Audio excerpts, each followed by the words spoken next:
You Adiran Kamayu. Take a few more moments to think closely before you go destroying your friends' homes next time.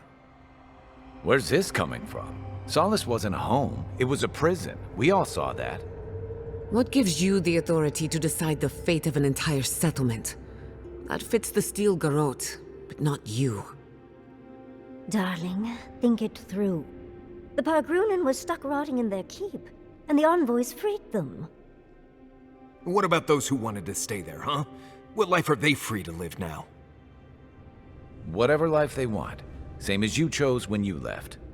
Oh, so because I wanted to leave, it should be destroyed? I had no idea I had that kind of power. Darling, it wasn't your decision. Clearly, you didn't wish it.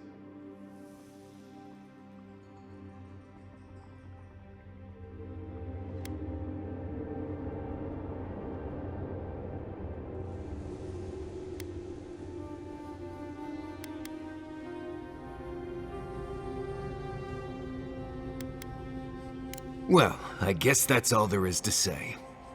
While you're sitting here refusing to justify what you've done, my people are watching their home get swallowed by lava. That's what Adir wants. For us to stop worrying about our own destiny and leave it in their hands.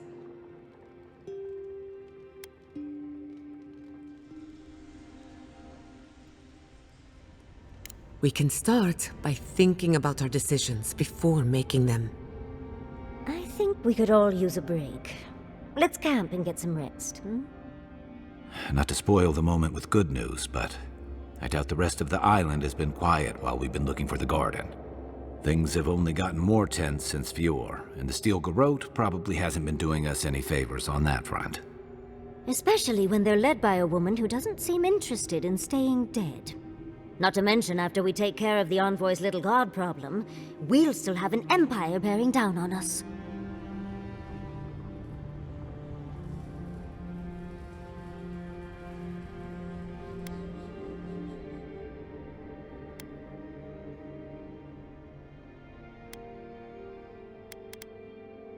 Who knew an archmage could be so relatable?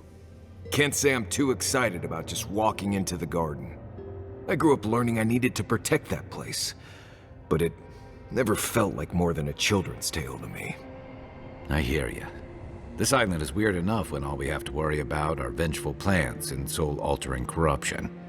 Am I the only one who's looking forward to the garden? We're pioneers, stepping into the great unknown, a land of mystery. We have to remember to love them in spite of their lack of proper enthusiasm, dearie.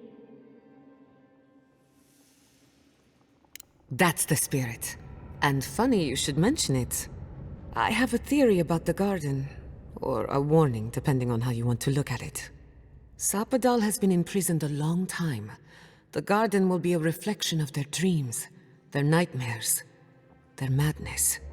I wouldn't be surprised if we saw visions or hallucinations, and not even the fun kind.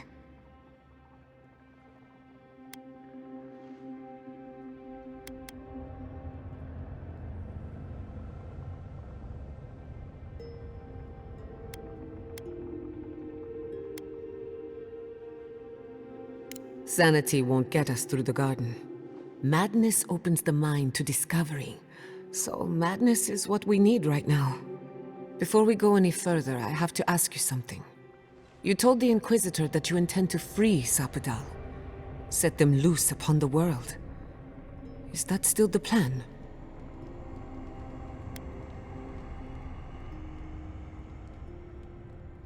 You're not the only one. Sapadal is responsible for the spiritual health of the living lands, and the island has suffered for it. No matter what the Inquisitor said, I don't believe there's a right or wrong choice to make here. Just the one you believe in.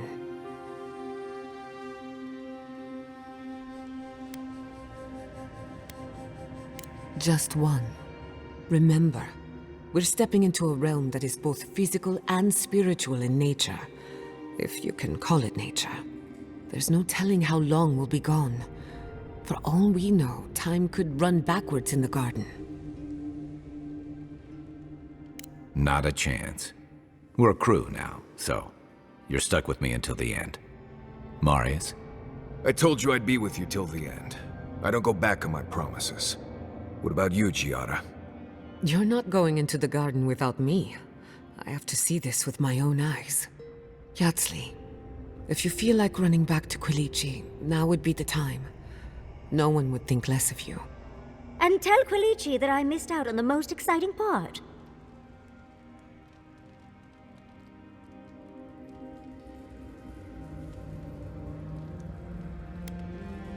And you don't have to. We pull together, and that's plenty. I plan on wandering the garden whether I'm traveling with you or not. I have to find out what the big deal is. Agreed. I'm not waiting in camp while the rest of you have all the fun. Hope to see you out there, Marius. Well, let's go then. We can't keep your god waiting.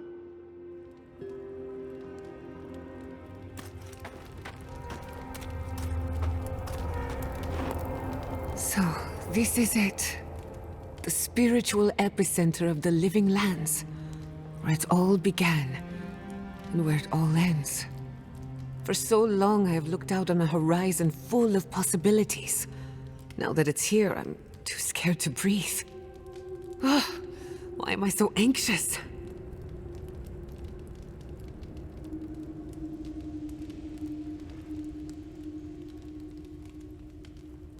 I suppose you're right. I'm frightened, I'm excited. I'm a lot of things right now. Do you remember when Manto Pastor sent you after the heart of an Adragan?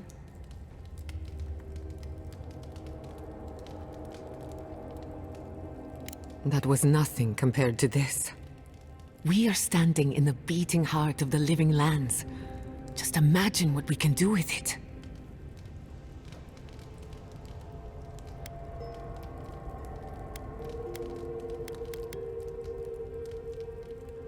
And only one chance to get it right.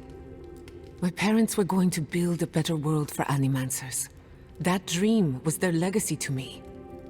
You and I have come farther than they did. To an impossible place where anything can happen. Anything.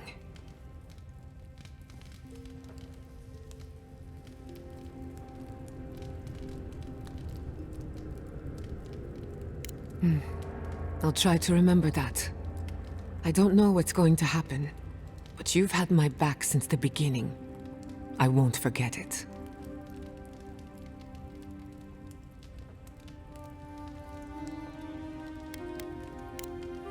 Who could rest at a time like this?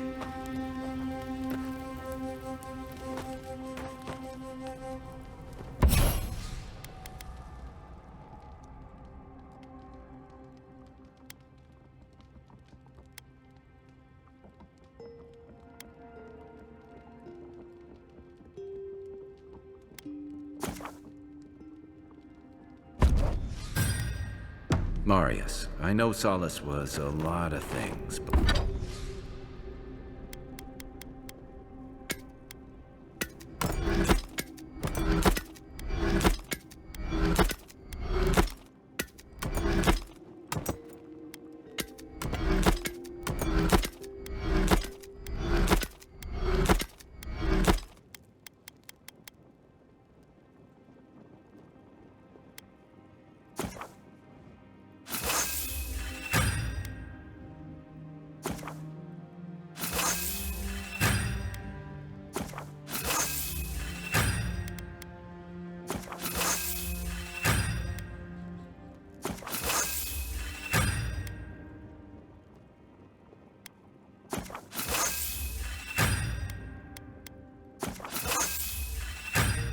But it was once your home. It can't be easy to see it fall. Not sure what to say. That was my home, but I left there for a reason. I must admit, I had my doubts about Solace. It was like a dungeon, except the wardens were the prisoners. What possessed you to destroy the keep?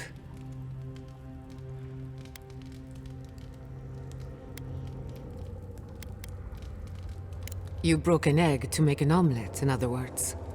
Maybe it isn't all bad. Maybe now the wardens can decide who and what they are, with no traditions holding them back. Or maybe I'm guilty of wishful thinking, trying to find meaning in the midst of chaos. Wherever you go, you break people out of their habits. You banish the old ways. Then it's a good thing you're here. Better late than never. Wherever that power comes from, whether it's your heritage or political status, it's a terrible burden. I don't envy you, but at least you keep things interesting. Until next time. Let me get this straight. You spoke to the spirit of Nandru, a godlike, same as you. What did he say? Any advice? Any words of encouragement? Oh. I take it that wasn't what you expected. I should have seen this coming. Never listen to the dead. They're cynical, full of regret, and determined to make us all miserable. Thankfully, you're still alive. Fate is in your hands.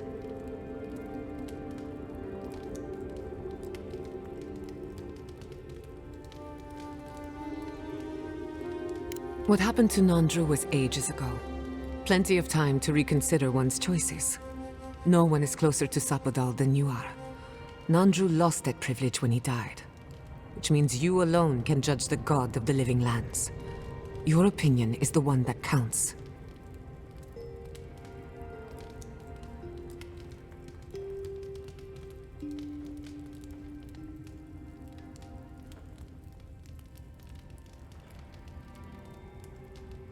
That's perfectly valid. Gods are terrifying in the best of times. For what it's worth, I think you're going to be fine. No matter what you do about Sapadal, it can't get any worse. I wish I could say the same for the living lands.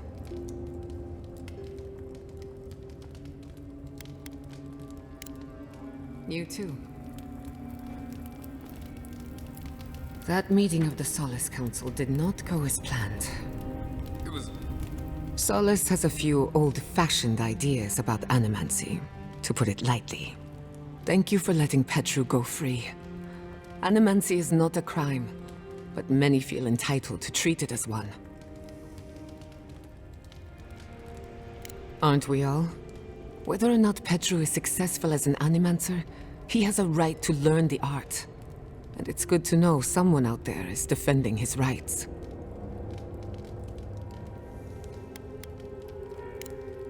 Thanks for talking. And that is why Adra and Copper are the only reliable conductors of soul.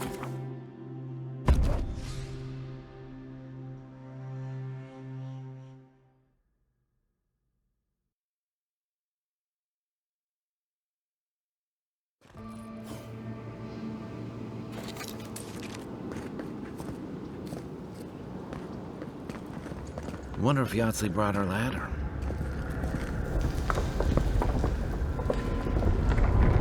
What? That's convenient.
here. Oh, I completely missed it.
Here it comes.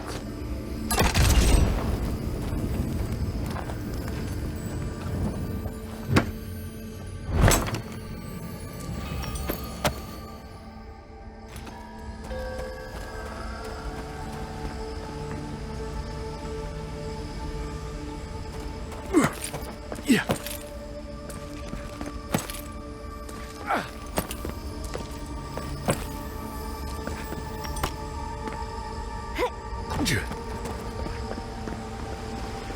I think this is the only way down. After you. Cannonball!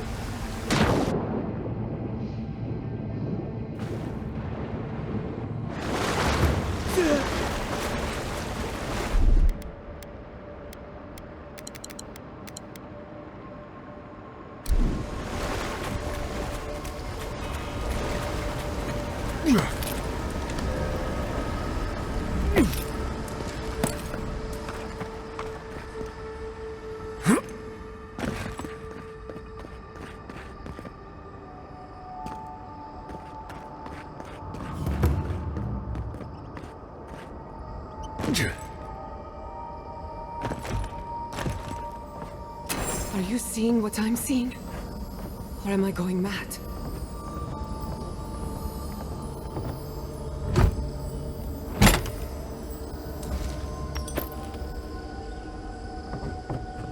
What is the meaning of this? It can't be real. This is an illusion. A joke. Tell me we're both seeing the same thing.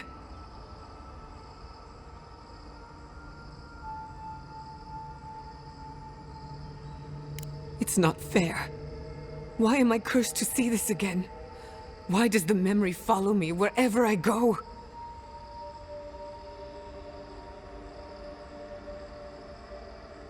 Wanna know what I think? I think someone's laughing at me.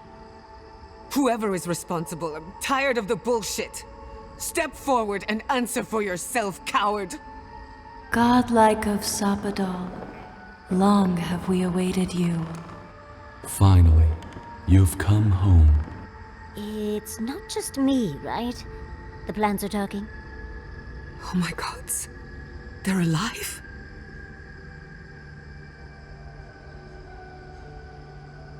How?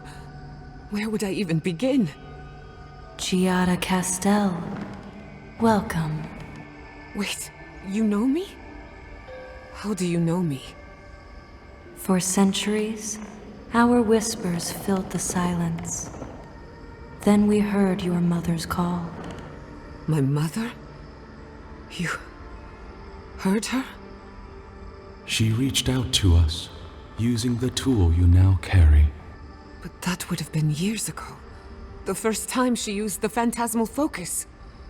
The only time she used it. We heard, and Sapadal answered, saying in a great voice, "We are here. You have found us." But when Sopadal speaks, the living lands trembles. The voice of a god can be a terrible thing.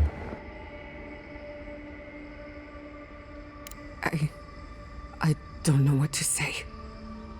What exactly happened to my parents? Tell me, please. I need to know.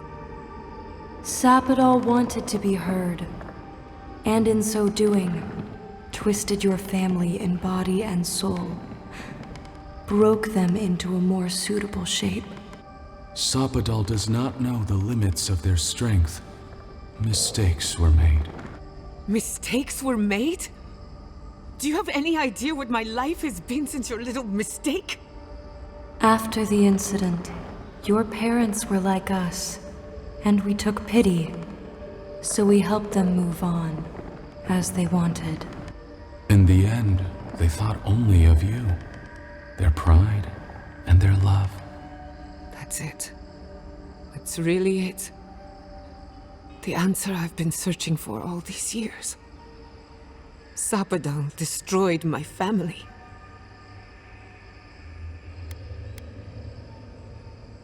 I don't hold you responsible. I don't even know if I hold Sopadal responsible. Your god has the intelligence of a scatterbrained goat, but that isn't their fault. It's simply how they came into being. Indulge me a moment. I've been waiting a long time for this. One final question, spirits. What is this? Why are you trying to ruin my life again? Is this your way of haunting me? What is it you want?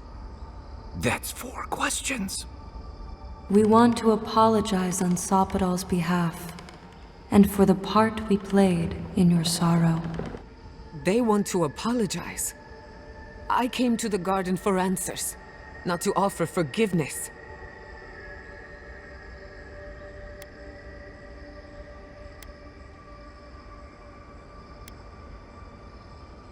Shit. This is going to hurt. Sopadal has been trapped here for millennia. Alone. Confused. Screaming into the void for anyone who will listen. When they heard the voice of a stranger, they overreacted. How can I hold that against you? Apology accepted. Thank you, Giada. And thank you, Godlike, for bringing her all this way. The time has come for you to find your patron, as you were meant to.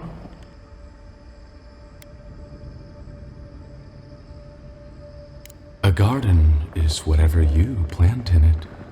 Sopadal wishes to be understood, as all mortals do. Seen, as all mortals are. What you see is the truth, glimpsed through their eyes, and they wish to share it. May the living lands receive you with open arms. Farewell. Goodbye. We need to talk about this, but not here. This feels like one of those times when getting answers doesn't mean getting closure.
We When you find Sapadal, I hope you tell him how much I love what they've done with this place. I'm a man of hidden depths. What's not to love about floating islands and a spectral tree? Besides, as divine prisons go, I can imagine much worse.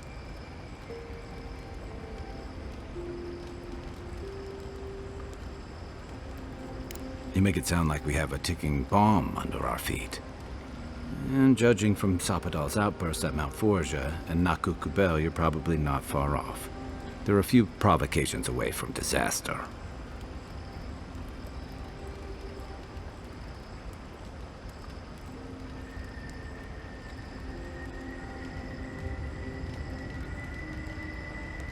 Aha. I've heard that one before. Usually before a lot of tears, a lot of drinks, and a lot of, I should have known better. Still, you taught me that a person can grow beyond their flaws. Why wouldn't the same be true of a god? I hope you're right, because we are all in trouble if you're wrong.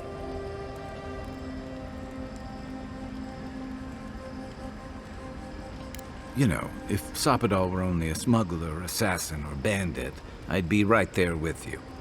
But knowing they could end us all with a temper tantrum puts things in perspective.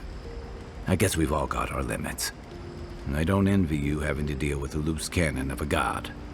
But I envy even less the mess you're going to have if, when, we escape this place.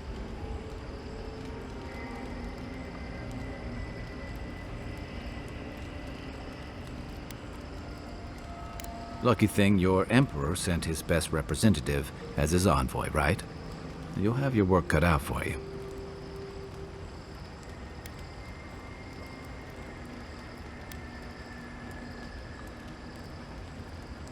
You may have averted the attack on Fjord, but this is one situation where it's the thought that counts.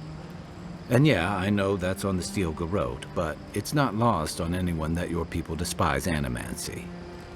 Not when Heelgard banned the practice in Paradise.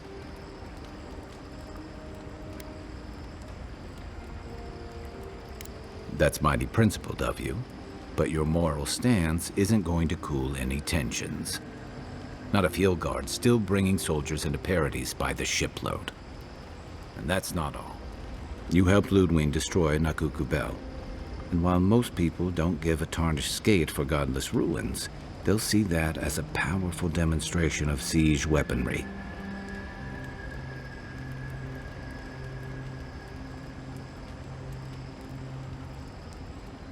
And then there's Solace, the oldest continuously inhabited stronghold in the Living Lands, the pride of the Pargrunen, now reduced to ash and rubble.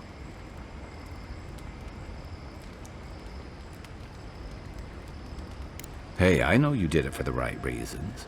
Too bad no one else will. Fairly or not, a lot of blame's gonna be laid at Adir's door.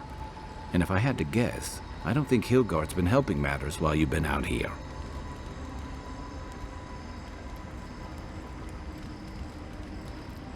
If and when we get out of here, we're walking into a powder keg. And you'll have to choose a side. That's the part I don't envy.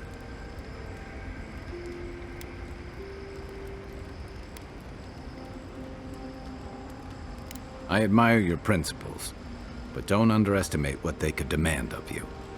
Look, I've been there. I fought for Rauatai's interest in the Deadfire for longer than I like to admit.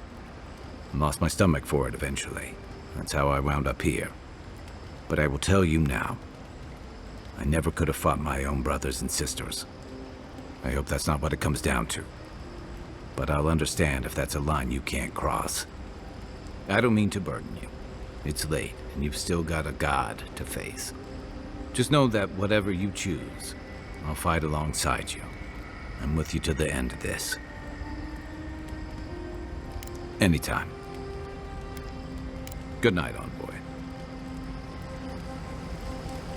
Hey, Giada. How are you holding up? Envoy? I've seen Mount Forja erupt before, but never like that.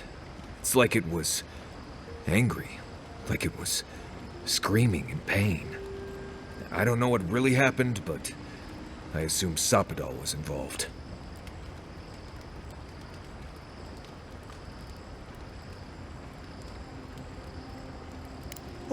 They overreacted, I see.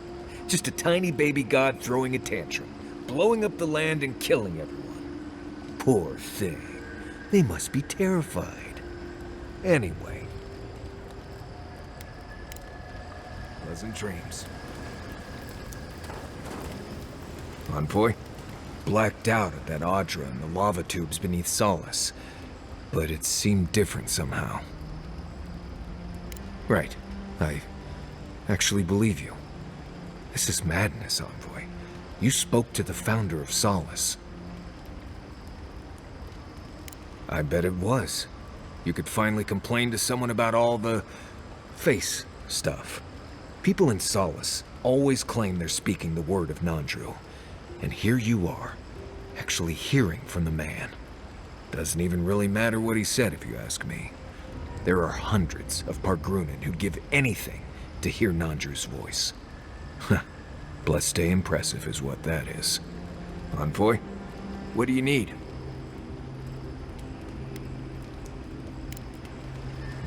If I must. So those green people in the garden, those... Envoy, what do you need? Not before I've done some reading. All this time, I thought my parents died in a freak accident. An experiment gone awry. A mistake. And in a way, they did. But it wasn't their mistake. It was Sabadal's. Generous? Perhaps. Until I knew the whole story, there was never anyone to blame. This whole experience has me considering my family's work in a different light. Look at what my mother accomplished. Armed with her research and her wits, she found a god. When you speak to a god, it's nothing. Barely a reflex. But for the rest of us, it's unimaginable. No animancer can live up to that. Certainly not me. I thought their legacy was a curse, and I could only break it by completing their work. I was wrong.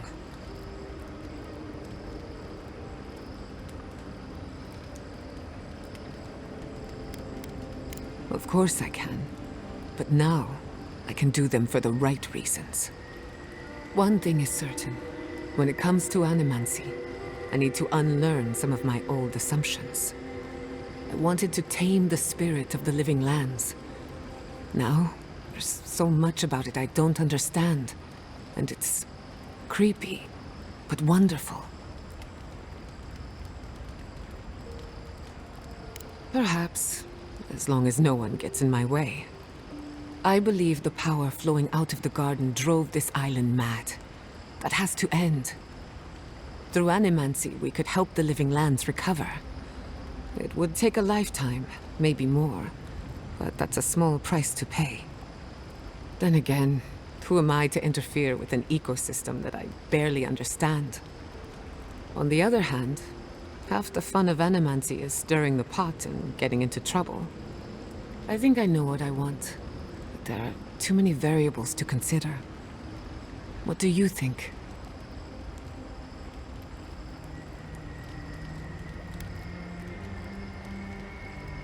I have a lot of catching up to do, and plenty of room to grow. But I think you're right. So be it. Starting today, I don't have to live up to anyone's example. Animancy can be whatever I make of it.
I knew they would be.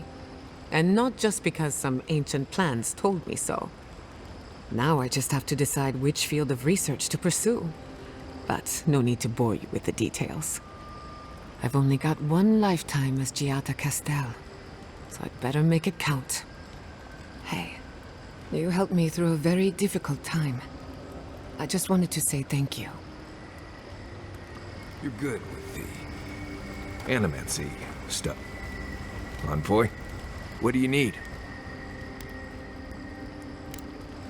Thanks for talking.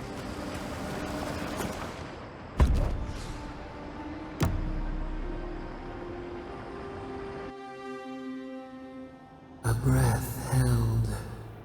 Trepidation. You are close, yet distant still.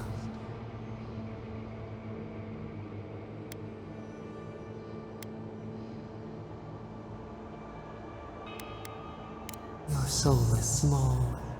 The essence weighs like the sea on your chest. We feel the pressure, darkness, yet somehow strengthened resolve. We wonder.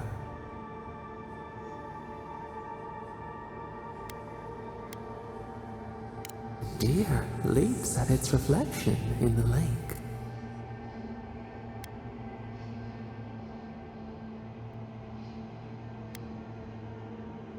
You have defied our expectations at every turn. Perhaps we should not have been. The sky is green. The fish breathes air. We can no longer imagine.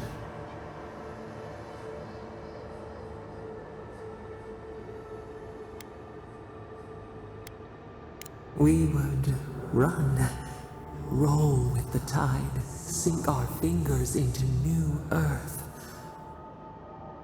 Whisper in the fields, lift the hills gently in our hands.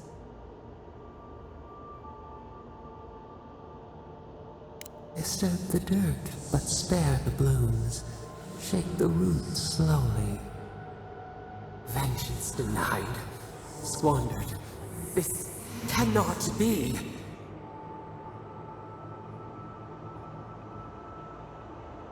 We spoke of flowers. We speak of freedom when the hand still clasps around our throat. Wake now. Find us.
I see the disciple has found his way into the cell. No.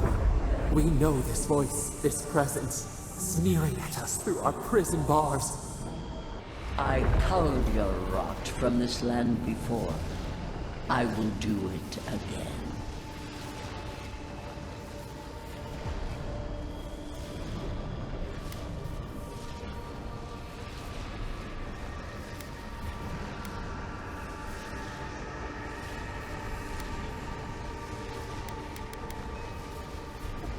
And is.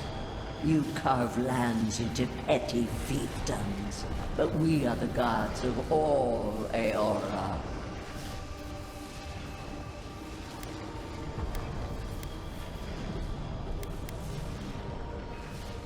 We rarely speak directly to mortals. The desperate times require intervention. Out! Out! Her voice pierces our skin. Look at this place. A quagmire of your parasite's worst instincts. Can you even begin to grasp the forces that you tamper with?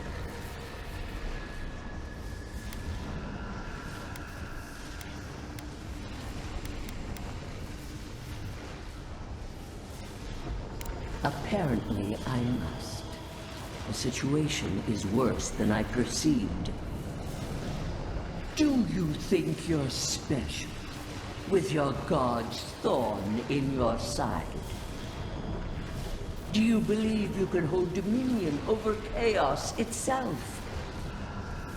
When even the collective fury of the real gods could only confine the sniveling creature to this wasteland.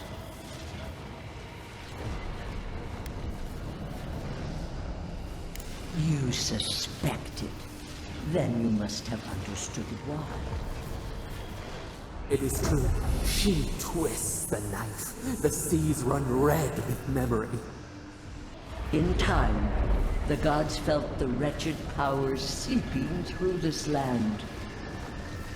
Its madness would consume us all if it was not contained.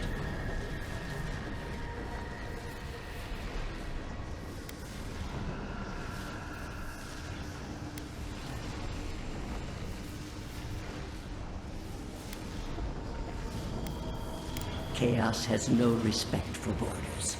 It goes where it will. A pity that its followers could not be reasoned with.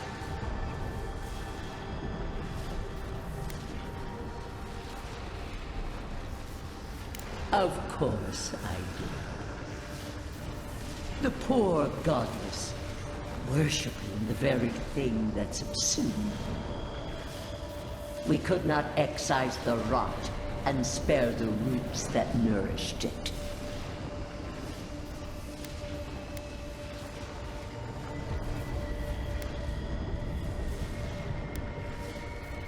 There was none. Utmost chaos calls for unwavering rebuke.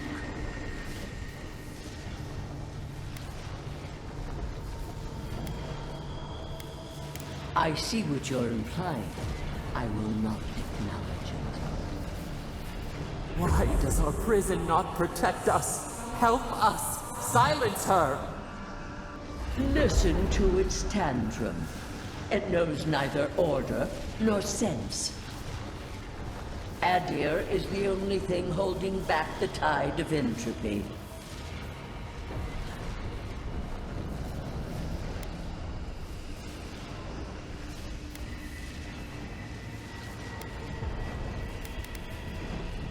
Then they will keep applying the rod until it understands. But there is still time. You can succeed where Ludwig failed.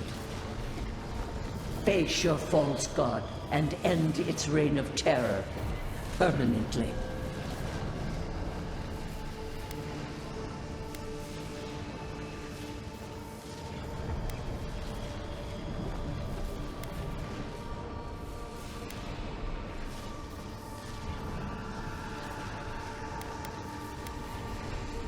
Your soul, it is tethered to you. Only you can siphon its essence into yourself.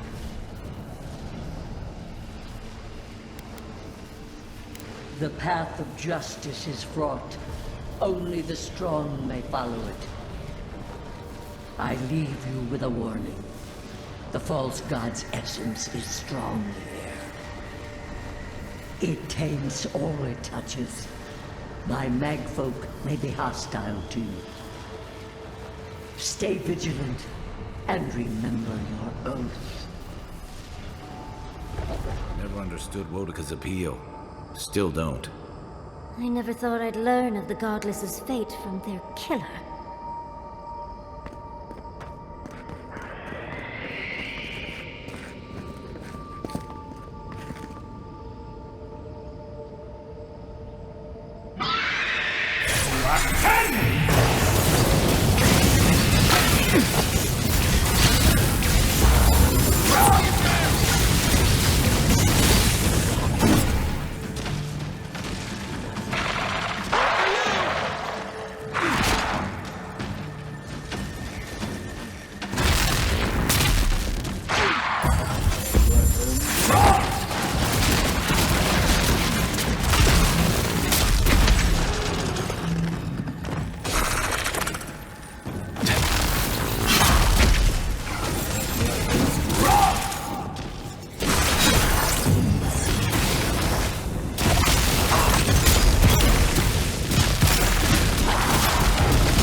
for us.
I liked them better when they were dead.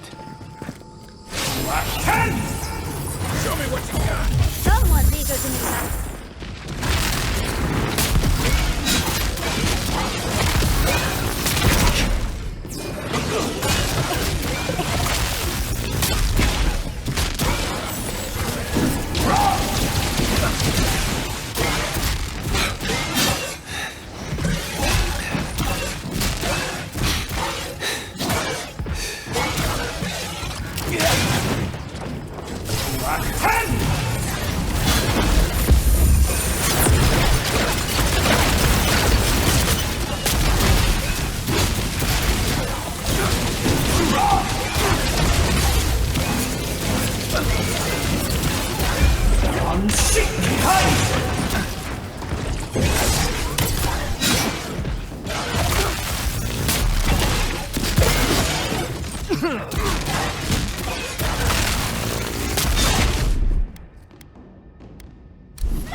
What is that? I know that place, right?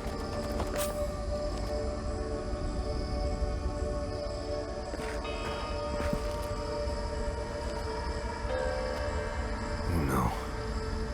No. Why is this? They're dead. Like, it just happened. Like I remember. This is the moment I found you, bundled and crying, while our parents died. Viate. You're not here. You can't be here. I am dead, Viate, from the Dreamscourge. We are in the garden. As strange as this seems, it is normal here.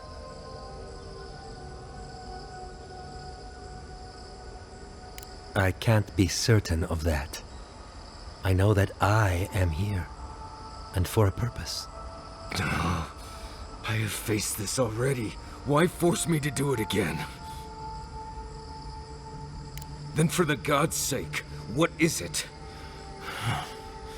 I am exhausted, Viate. I can't take much more of this. You know where we are. This is my memory. When everyone died, and I found you back in your tent. How much of this do you remember? I can't tell from your eyes. We dealt with Razvan. He got what was coming to him.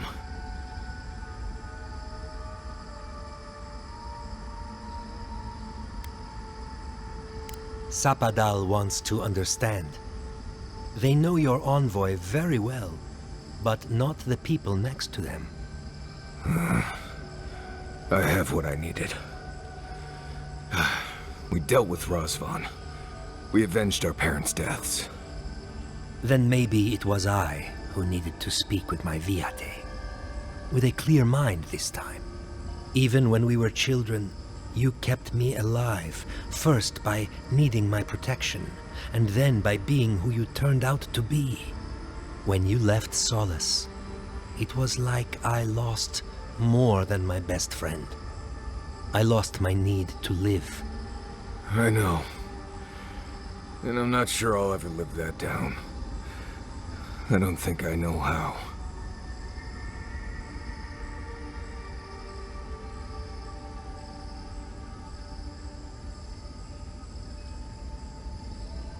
You've always done everything you could to survive. It's time for you to learn how to live. So, what do we do now?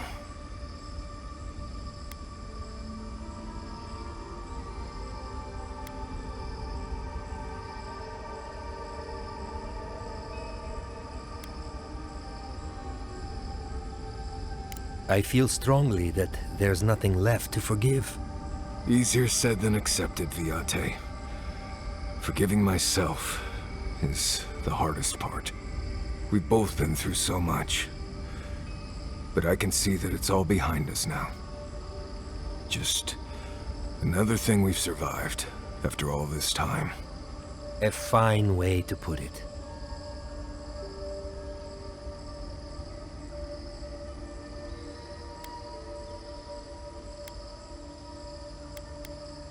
I see it too. You've come a long way from that scared boy who refused to wear shoes for fear a bug might crawl out of it. That was you, Nimdut. Look at my feet. Shoes. Kamayu. Get out of here. Hike up your waistline and go talk to a god. They'll be waiting. Well, it was good to see you, Viate. Even with all this. Take care of my little friend, Envoy. He needs you more than he'll say.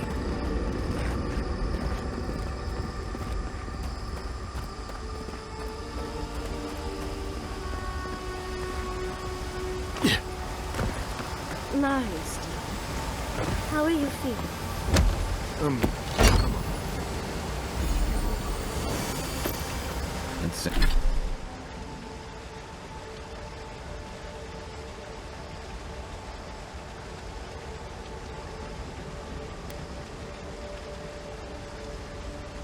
Saying goodbye, that's the hard part.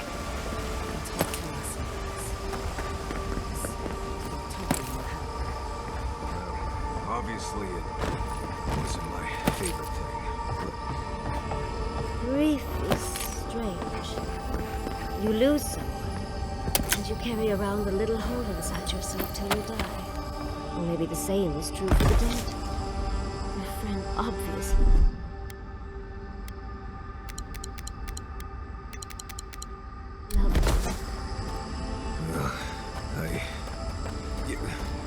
did we get on this topic? I thought we were talking about pancakes. Act 10!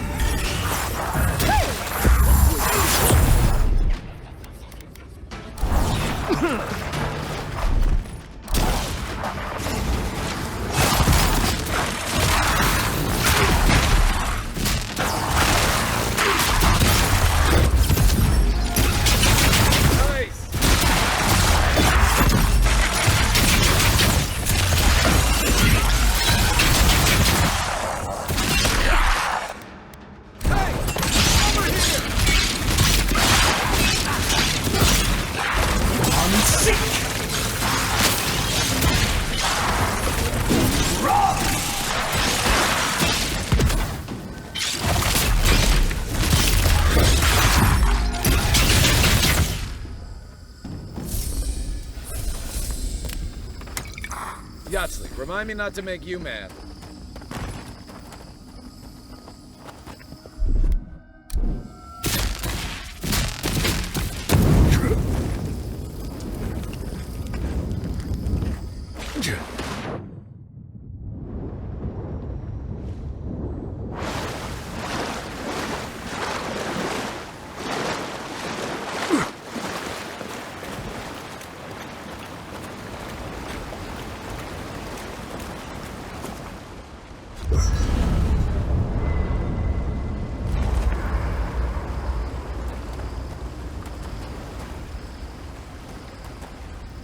I came here to help you do whatever you're supposed to do with your god friend. Instead, I'm here talking to dead people. It was, right. But it was easier than I thought it would be. Thanks to you, I think I was ready for something like this. I will say, it's not really what I expected when I started tracking you and Kai back in Paradise.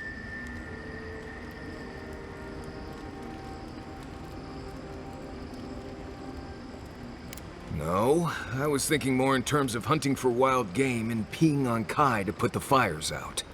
It's been a bit of a ride, Envoy. I feel like it's coming to an end. One way or another. I don't know. Maybe the unexpected isn't so bad after all. I never expected you and I would become friends. Quick note. If you tell any of the others I said that, I'll poison your drink. Anyway. Until next time.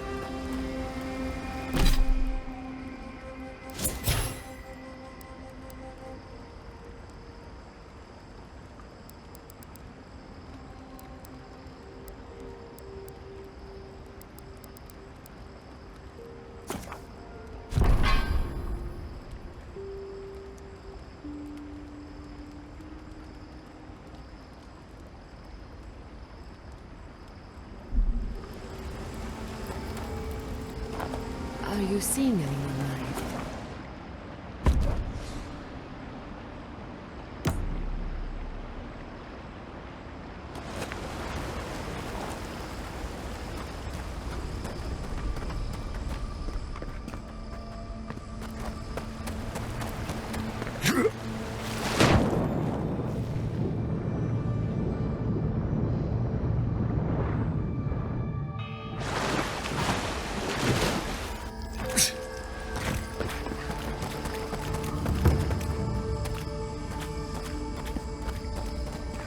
Stay on your toes.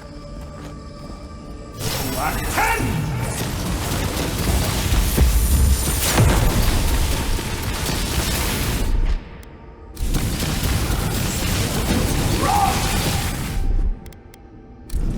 love this spell! Let's see what you got.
Wait, isn't that Tama's cannon? Oh dear. You seeing this too? No. No. This can't be.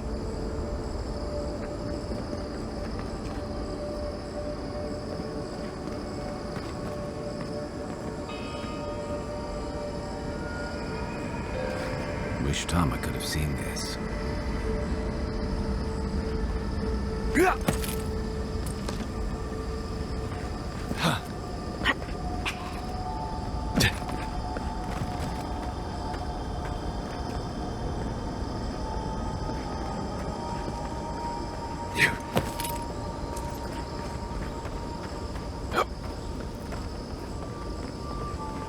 This room, it looks just like Tama's.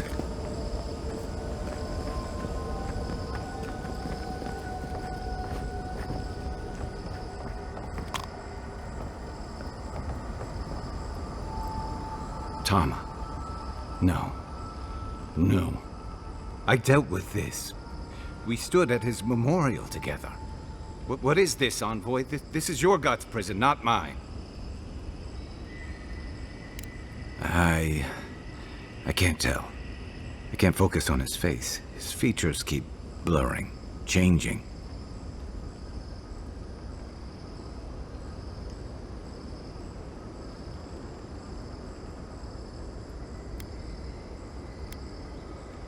I'm not sure. I know it's him, but I don't recognize him as the Tama I knew. It's like he keeps changing in front of me. Does that make sense?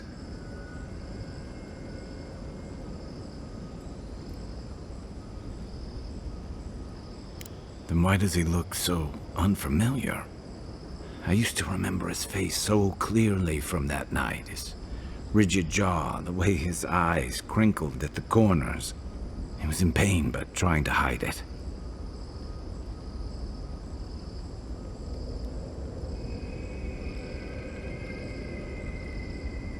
I see everything. All his moments at once. Joy, sadness, anger, heartbreak, stomachache. Everything from the handful of years that I knew him and the decades before we'd met. He's almost a stranger. Yeah, it is. All this time I kept him frozen in his worst moment. When he was suffering and when I failed him. But now that I see him as more, it's like he's free of that. You're right. I am. It's like you said. I'm not letting my regret define me. I won't make that mistake again. And we've got farther to go before this is over. I never thought I'd meet someone I respect the way I respected Tama. But you've made some tough calls, and you've kept your head and your heart in the right place. So whatever comes next, I'm with you until the end. Now let's go find this god of yours and end the Dreamscourge. When we reach them, what do you think we'll find? A victim? A villain? I suspect you're right. Let's end this. I'll follow your lead, as always.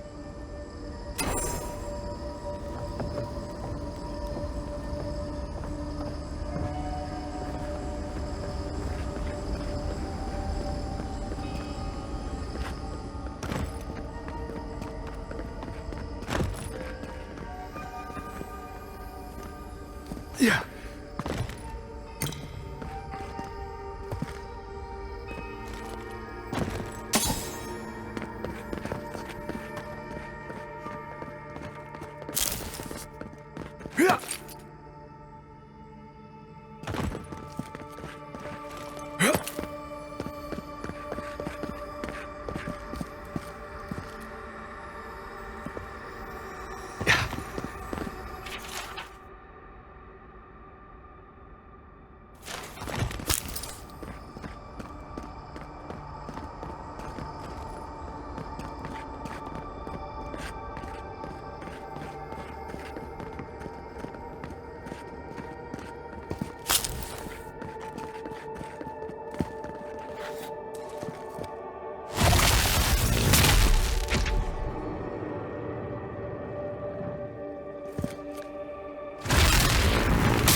Stand back.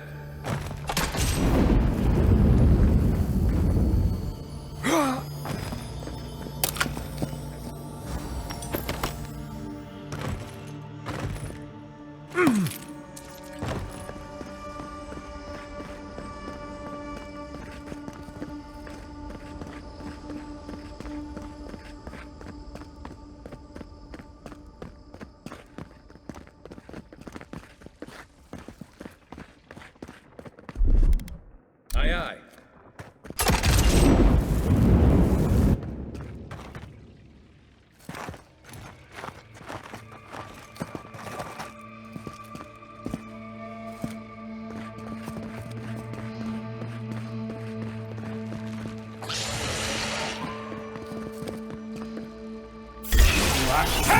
We've got company!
Everyone okay?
That's done.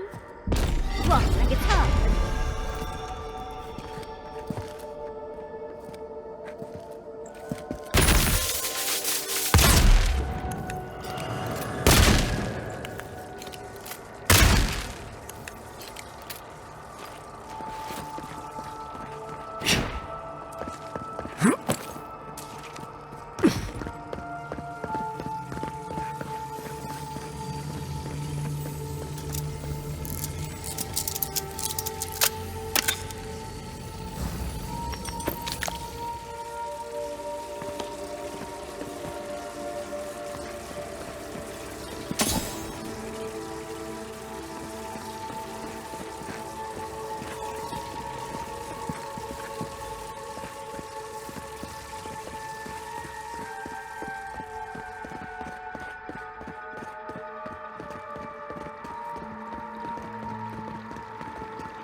Incredible.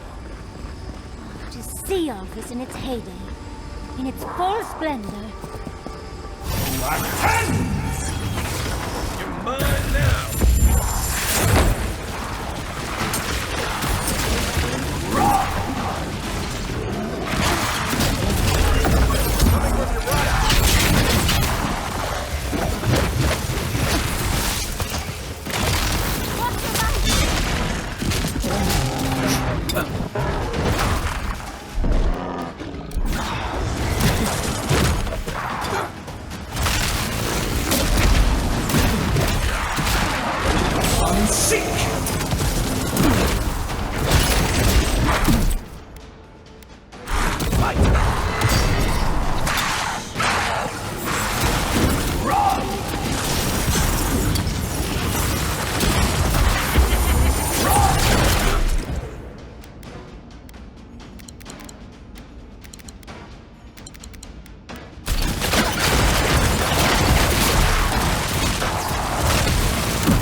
Check your right.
We have been here.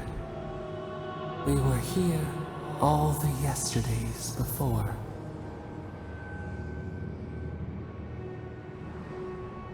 A curse. Ancient whispers.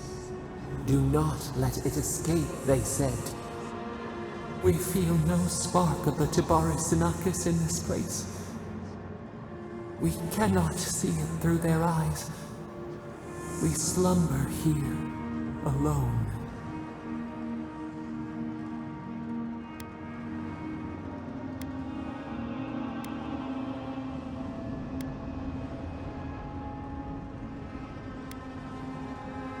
Still wings, the clear glass of the pond.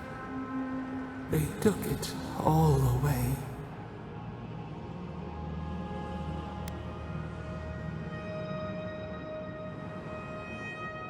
Akita ripped from their beds, rivers of blood. What was their crime? Now our memory is a wound reopened. They came suddenly, the stillness of night split by grinding steel.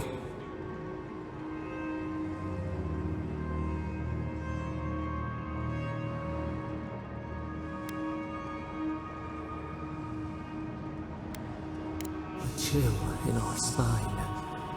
How could we name it? First, they blinded us. Shining eyes pierced the concealing dark. Then they burned. Smoke ensnared the moonlight. The Akita screamed.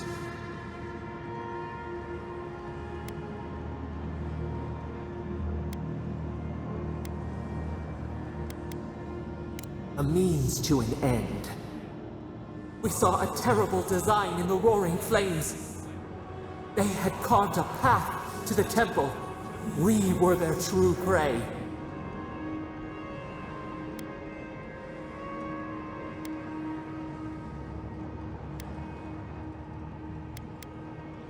Prune the branch, 3 grow in its place.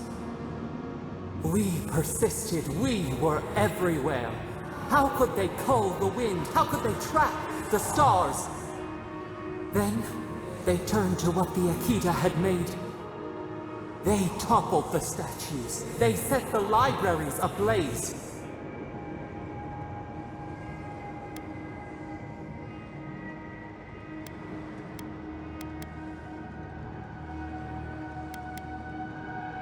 Blossom torn from the stem. How could we not defend ourselves? The Akita howled. They died. We cried out. sundered soul by soul. We broke the earth, called down the storm, flung lightning from our hands. But they marched on. We grew tired. In fury, we exposed ourselves.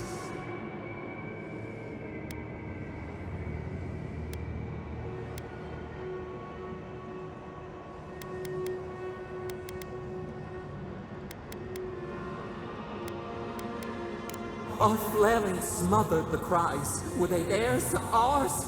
The needle struck. They raised machines. We tried to tear down the garden's walls. Then, nothing.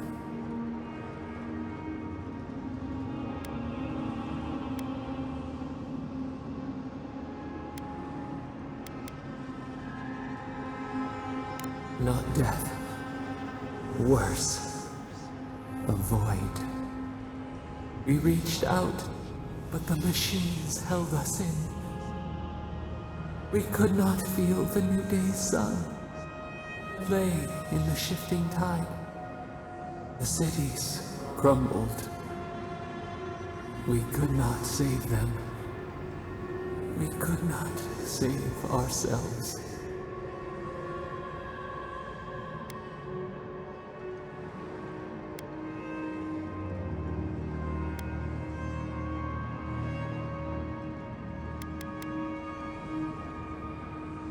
Their cries, swords in our heart, a severed limb. We watched helplessly for aeons, until you.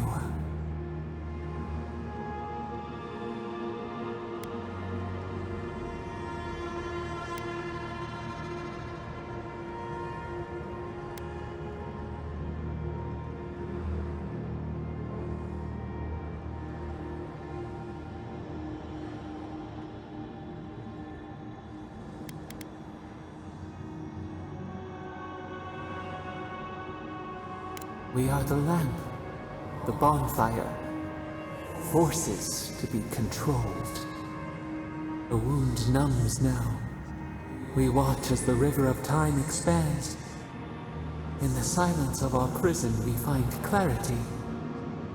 How many voices lost?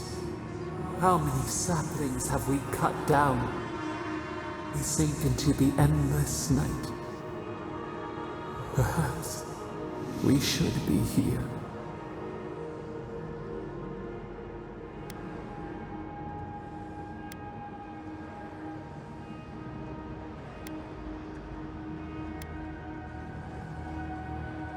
Fish swims in circles. We are not sure we understand.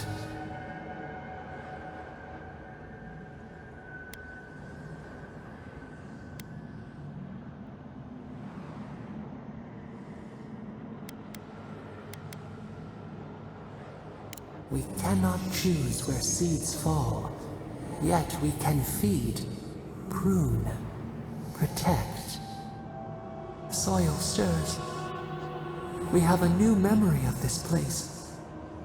You opened the final lock, entered the hidden glade.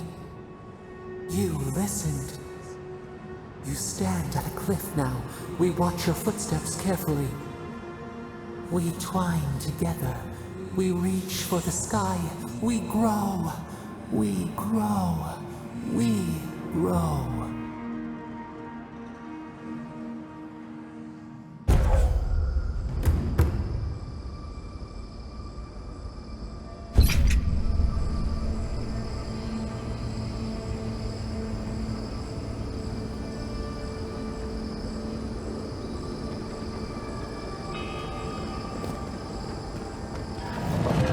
Take your best shot.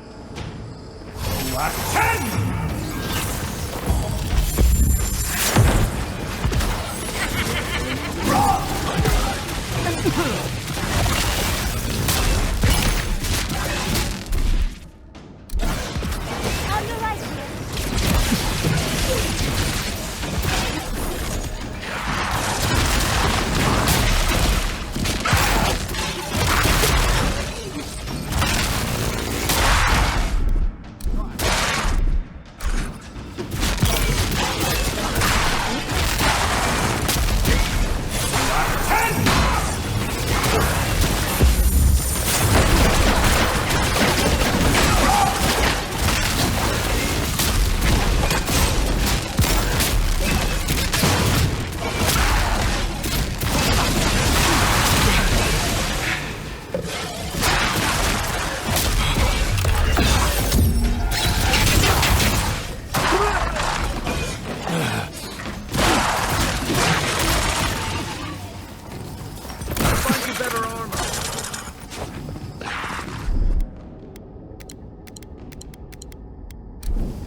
Not looking so good.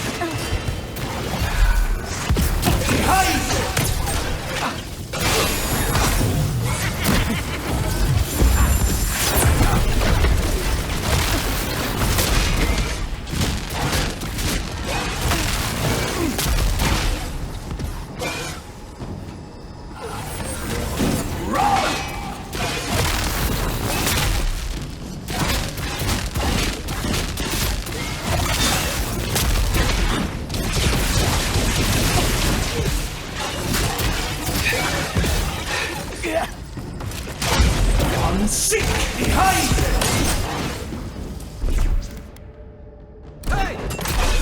Over here!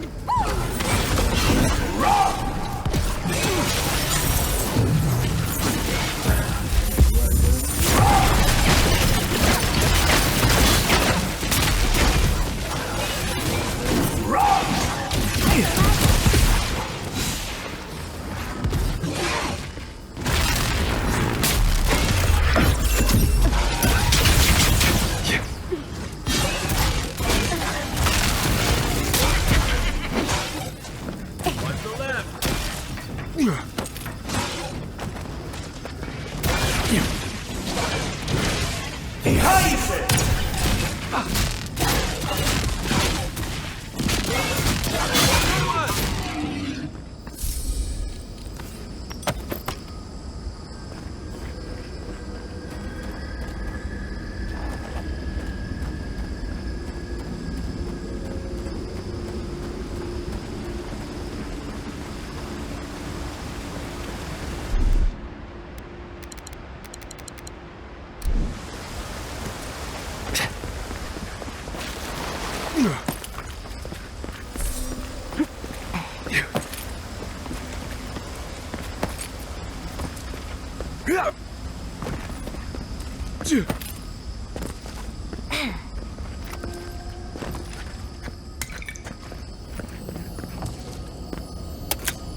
place feels familiar.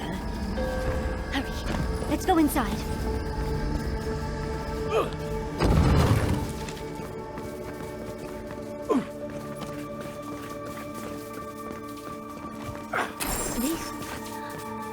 This is the library from my dreams. It's very exposed. This is just like... I've seen this place.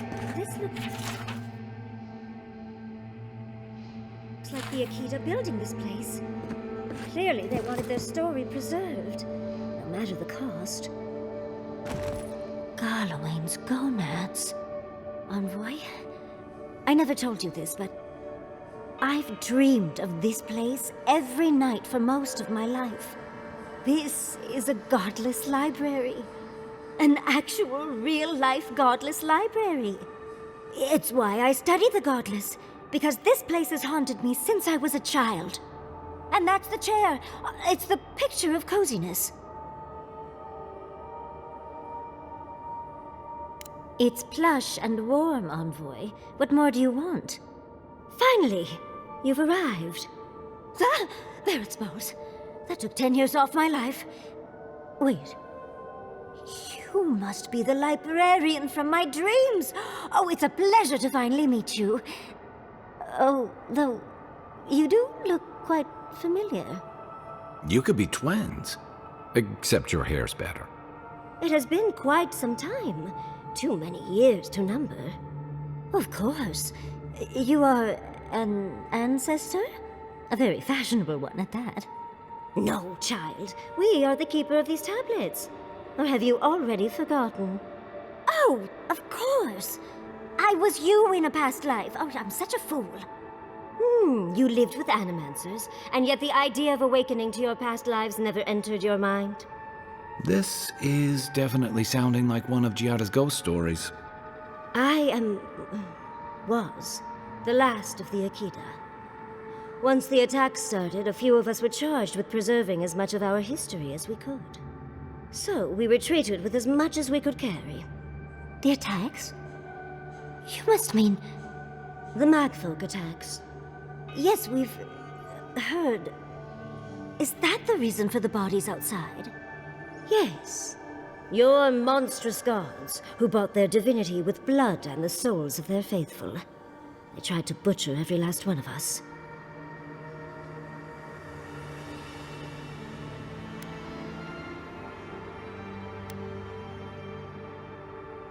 Yes. There was little else I could do. I'm a scholar, not a fighter. A lesson I'm glad you learned. But how did the Magfolk reach you in here? They didn't. Between the screams of my kin being slaughtered and the screeching of the Magfolk, I couldn't breathe. That's the screeching I heard in my dream, Envoy. I knew I recognized it when we killed that Magfolk. Once it was gone, there was nothing left. And perversely, I found the quiet worse. So I decided on another way. One that wouldn't give your gods the satisfaction. Poison. Well, at least you washed it down with some good wine.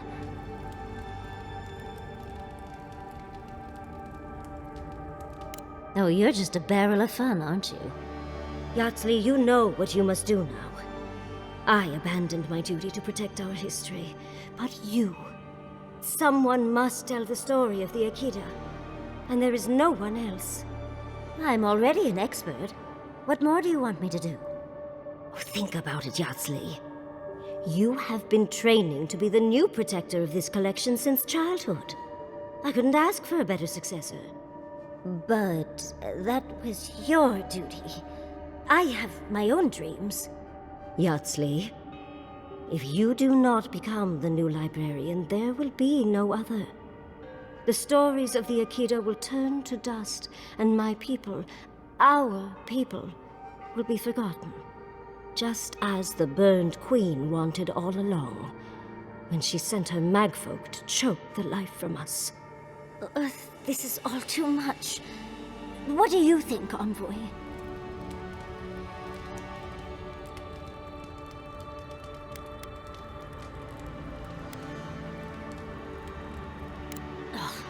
You're no help at all.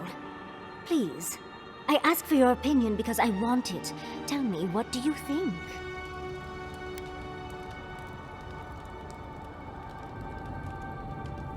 True. They still have to find a new home, and I doubt Vidaro is strong enough to get them there. The chosen of Sapadal, yet you do not stand with your people. How disappointing. Our time is at an end, Yatsley. It's time for me to go. Wait! I've not even asked you any questions! Tell me about your marriage rites. Oh, did you mean for all your buildings to look so phallic? Unfortunately, my time is at an end. You must keep Yatsley alive. She is the last hope of the Akita. So this is goodbye. I wish we could have... No. I wish that all of you had a better ending. Choose well, Yatsley. And good luck. She's gone. Forgive me, Envoy, but we should get going. We can talk back in camp. Later.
Understand the Akitan love for death traps.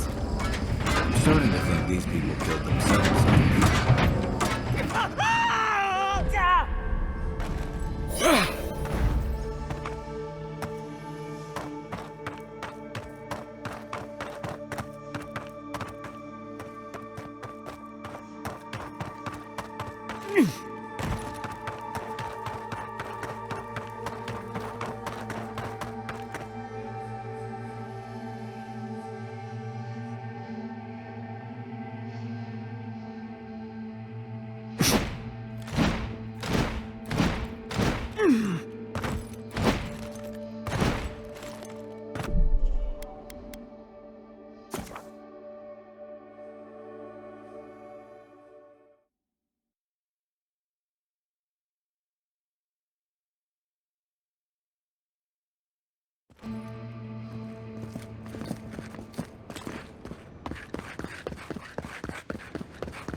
Never understand the Akitan love for death traps.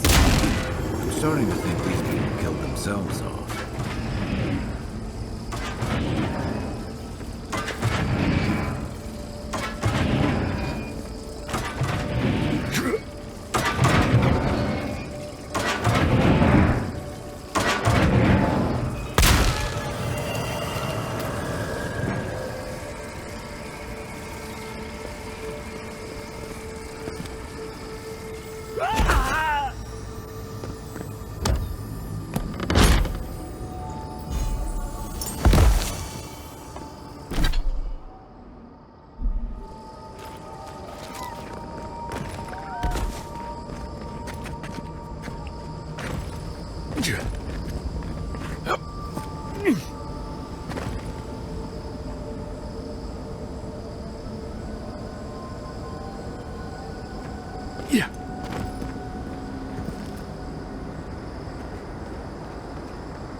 This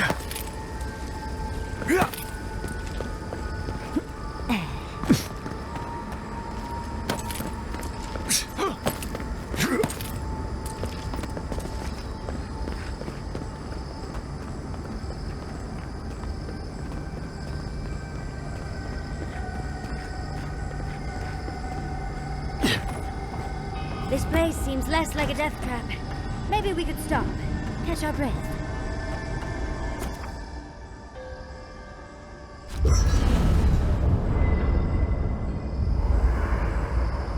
There's always a weird sort of quiet on the eve of battle.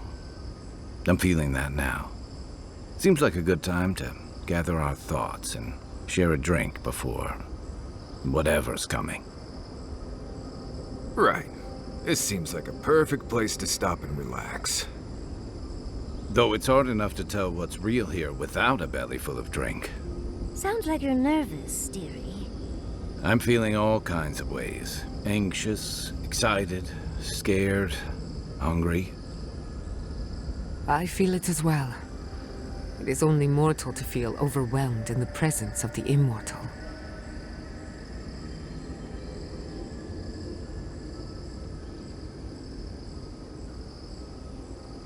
Oh, you don't have to worry about me. Getting to see that vision of Tama did me good. Like, I finally let go of something I'd been holding too long. Now that we're here, I'm eager to see this through. Nothing worse than holding your breath and waiting.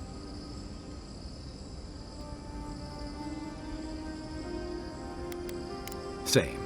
I'd rather have good company in a prison than paradise alone. I had a feeling you might ask me that. I'm not sure I've really worked through what I've seen here, but I am grateful for the chance to see Yonko again. I feel like we're almost done with all of this, but we are in the weirdest place in the world, so who knows? I'm completely baffled, but when haven't I been lately? Being afraid doesn't even feel scary anymore. I think so. The garden is so much more than I expected. Full of contradictions. Wild, yet serene. Truthfully, I didn't come all this way searching for my own answers. But I found them. Or perhaps they found me. And now, it's like there's a new path laid out before me. A life after the Dreamscourge. We're close to something. A threshold between calm and crisis. Conflict and peace. Life and death. So am I. None of us could have gotten this far on our own. Well, I won't lie to you, Envoy. A lot's happened. It's not every day that you learn that you're the last hope to carry on a legacy, but... well, here we are. Never literally talked to myself before either. I think I annoyed her. Me? Oh, I think I need another drink. But here we are. I just need a moment to take it all in. Thank you, dearie. I'll be ready by the time the fun starts. And I wouldn't worry. Our little group here is perfectly frightening, and I'm sure our enemies would agree. We'll be fine. I can't speak for anyone else, though. You've listened to all of us. How about you?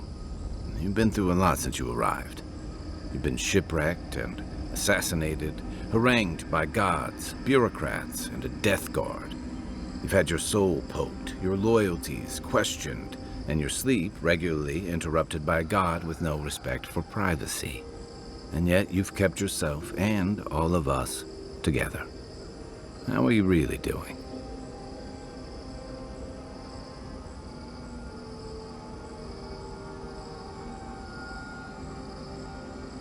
You're very resilient. Under different circumstances, I would credit your nature as a godlike. But we all know better. You're strong enough to survive anything. Zapadal picked a good soul when they made you. That actually made sense to me. As if I've learned something about souls and whatnot. I'll take that as a compliment. How about you, Envoy? What keeps you so stoic in the face of everything?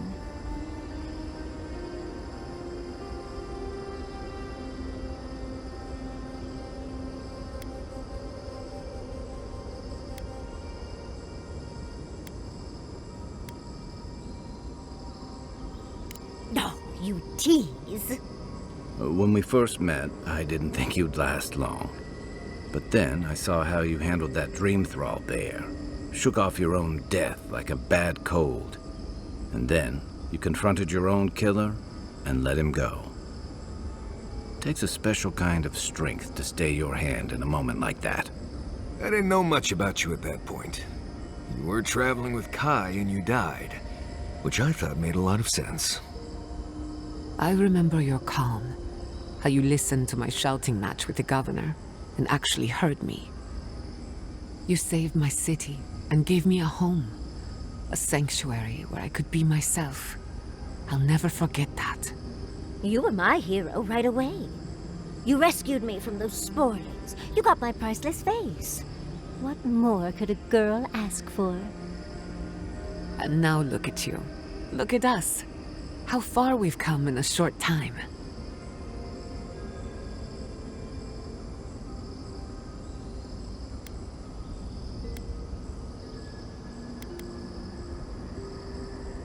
Quite a lot, as it turns out. But the journey is worth it. Not to raise the sails before the anchor, but we left trouble in our wake. Fjord, Thirdborn, Solace. If we make it out of here, it won't be to a living lands suddenly at peace. Just this once. Could we forget about the rest of the living lands? Some of us could use a break. If we can't take a moment to ourselves on a floating island outside reality, then I don't know where we can.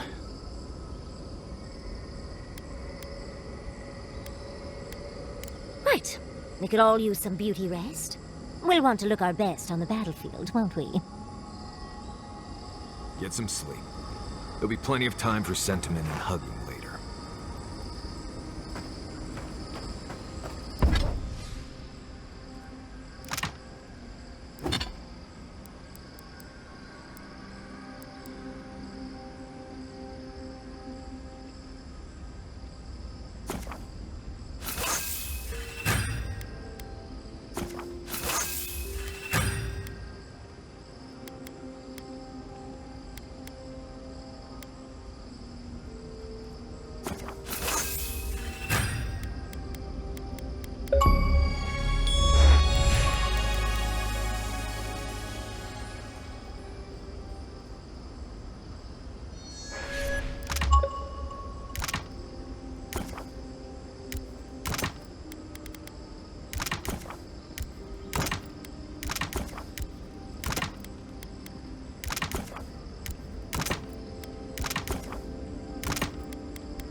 It's getting late. Oh, Envoy. Have you recovered yet from our chat in the library?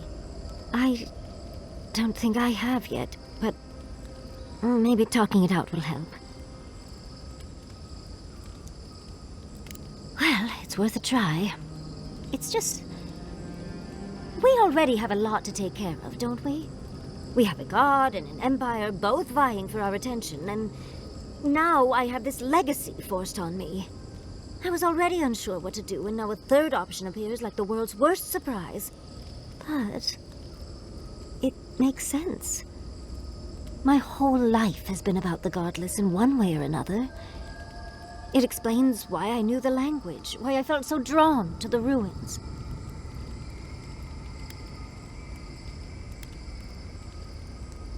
I love the man, but he'll just be endlessly supportive, the fiend.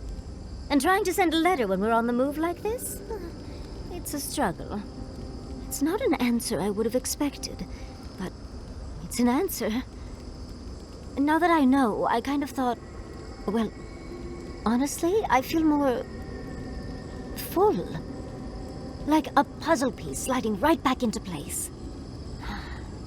No matter what happens, even if my path doesn't lead to the library, I feel better than I have in ages.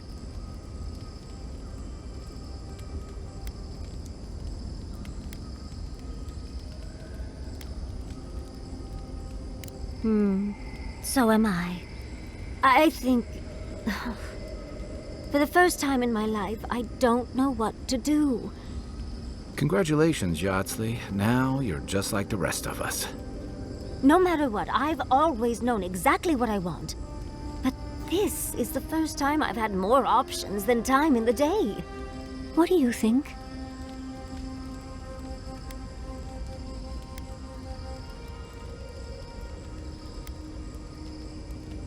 I ask because I want your advice, Envoy. Please, what do you think? You're right. Especially after all we've been through. Really, leaving them in Vidaro's hands is a fate I wouldn't wish on anyone. Thank you, Envoy. I've been agonizing over this for longer than I want to admit. Finally picking a destination makes the journey a lot easier. I'm sure Quilici will be relieved to know that I'll be back to make his life interesting again. And Envoy, thank you, truly. Now, let's go.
You must have some good stories, right? Uh-huh.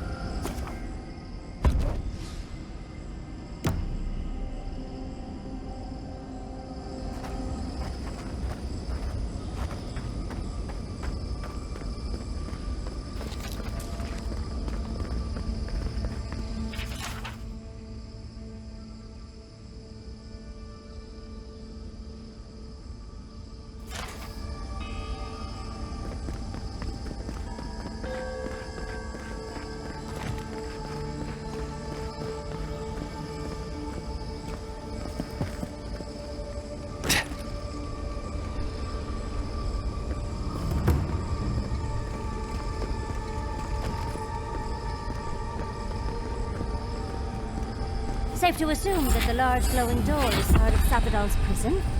Now, we just have to get past it. Let's look around.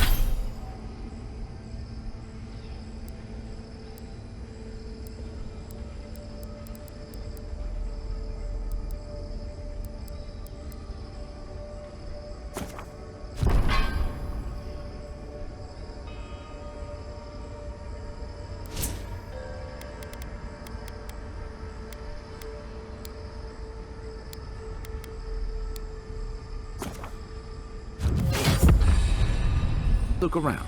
There's got to be a mechanism somewhere around here.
win with a good...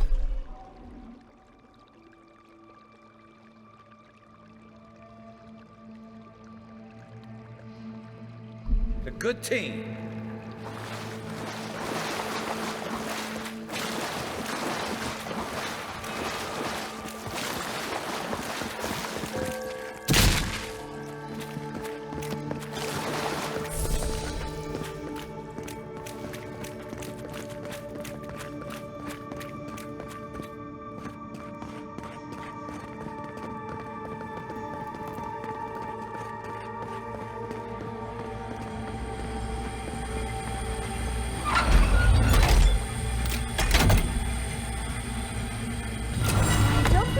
Arms work like it. Seems like we've drawn a crowd.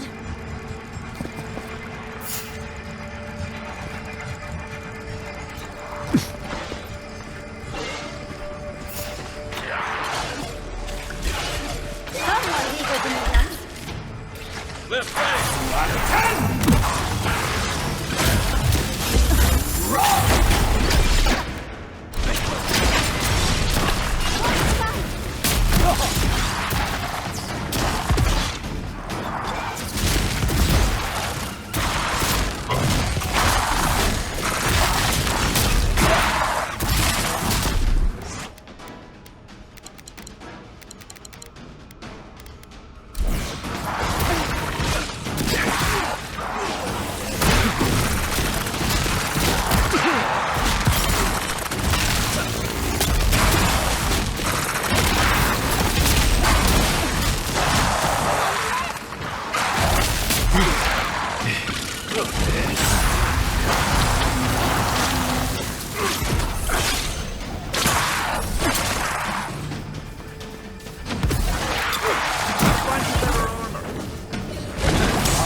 Looks like the gate's open.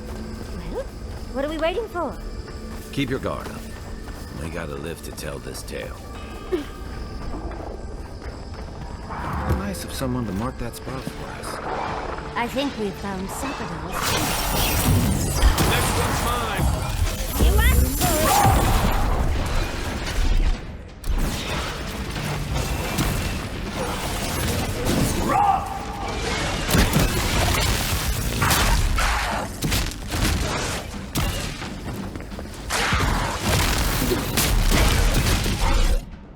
Let's see what we got!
Unseek!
We get them next week.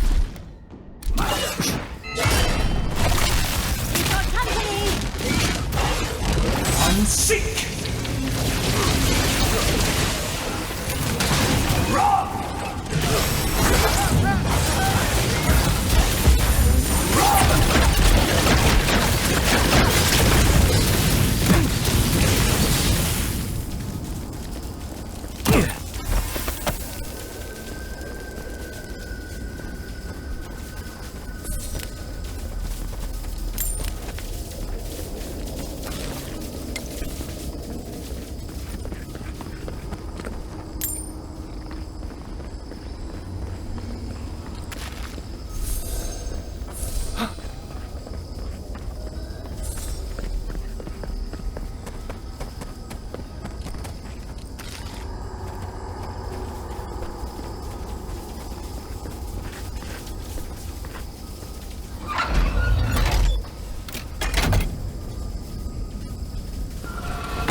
You have come at last, after so long.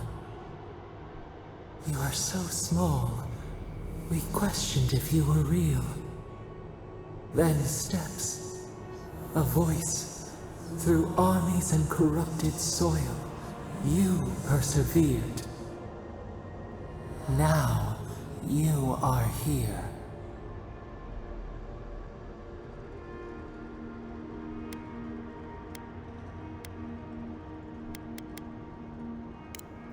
The rot. We feel it festering and spreading. What is it but an extension of our pain? Your Dreamscourge will end when our suffering does. We were innocent once. We woke, and we wanted nothing but connection. But the other gods imprisoned us, left us to suffer alone in this place. But you are here now. You found us. a sprout in the endless winter. There is little time. We would be freed from these bonds. The Strangler is close now. We feel her wire against our flesh.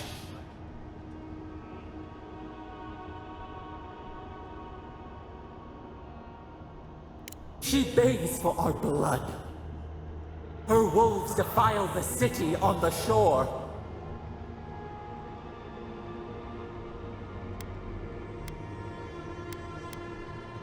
Blood on the tile. The people's cries ring in our ears. She pierces us now. Now! We will not brook this. Not again. A spark. Wait. The essence bends here. Time flows into itself. You can reach her. Will the garden to open, it will take you there. A wellspring of power.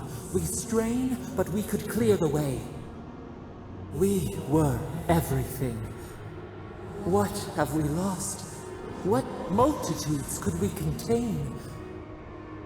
We could run, leap in the water, flourish in forgotten hills.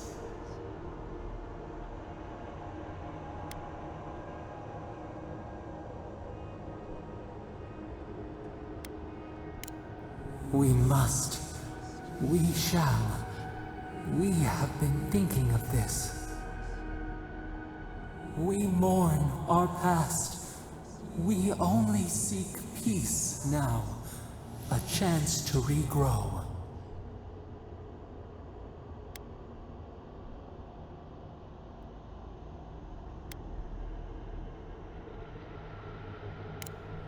We trust you. You who have been by our side for so long.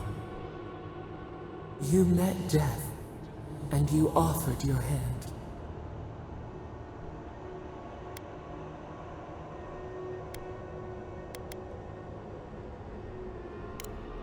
You taught us mercy. Always mercy. We saw how you would fight for those who could not. Give us peace. We want a chance to change. We deserve that opportunity.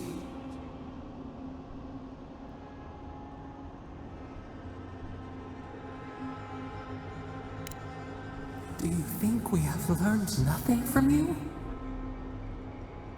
We deserve more than this prison. Let us have a chance to rest. We want peace.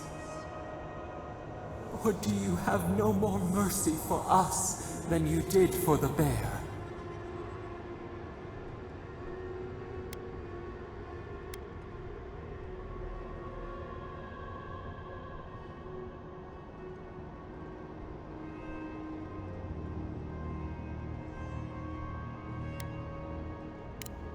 The beautiful thing you killed, already you have forgotten.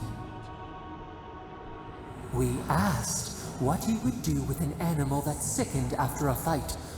Do you remember what you said?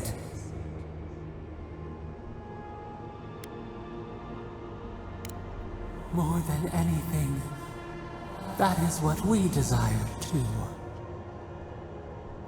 Treat us as you would the bear. Clean our wounds, heal us. Grant us the same. The time has come for you to act. End our pain, and the Dreamscourge will cease. Give us peace. It is all we have wanted for so long.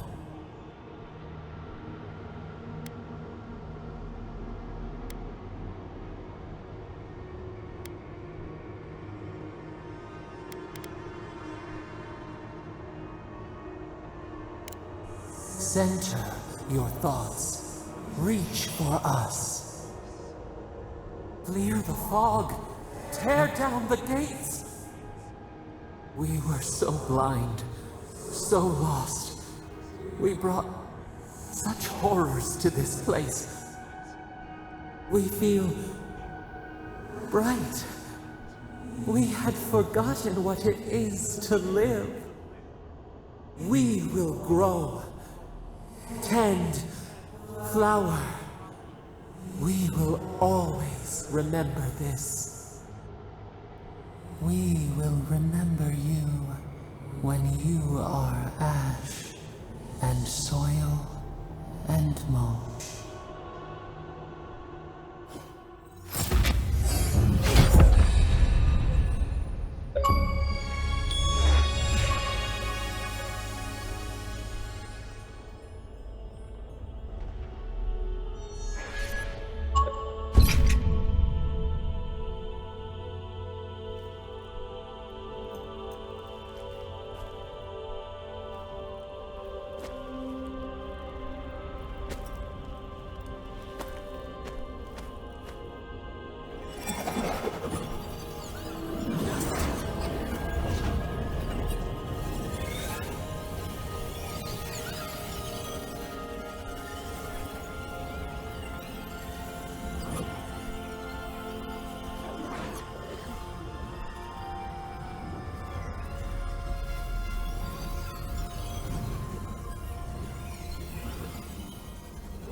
Andra's depths.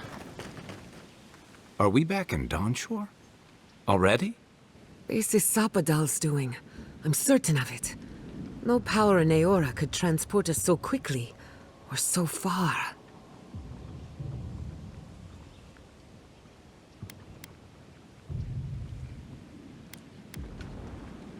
What happened to the living lands started long ago, and we're going to finish it. Ah, are you seeing this? I don't think Paradise looked like this when we left it. Looks like the war already started, and the giant roots are winning. Marius, vines don't usually get that big this quickly, do they? Based on their growth and size, I'd say we've been gone 2 or 3 weeks.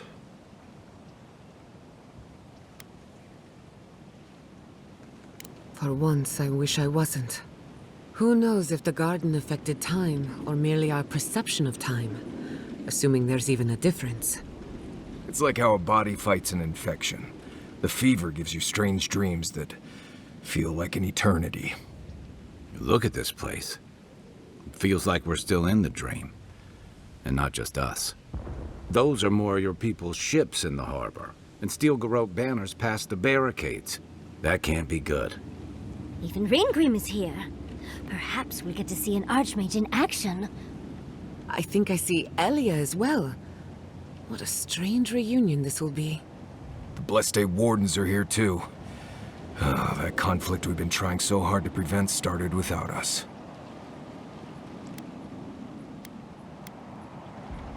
It's who strikes last that counts.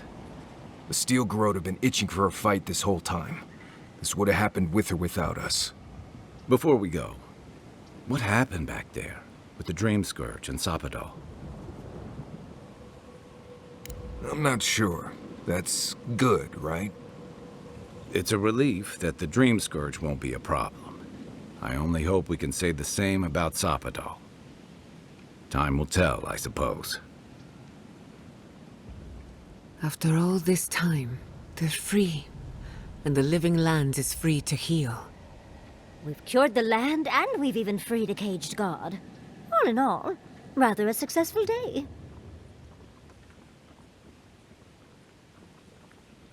You've saved the soul of the living lands. Now the survivors fight over its bones. We should take a look. See if we can get ahead of whatever storm is brewing down there. People seem to be gathering west of here. Whatever's happening, let's be a part of it.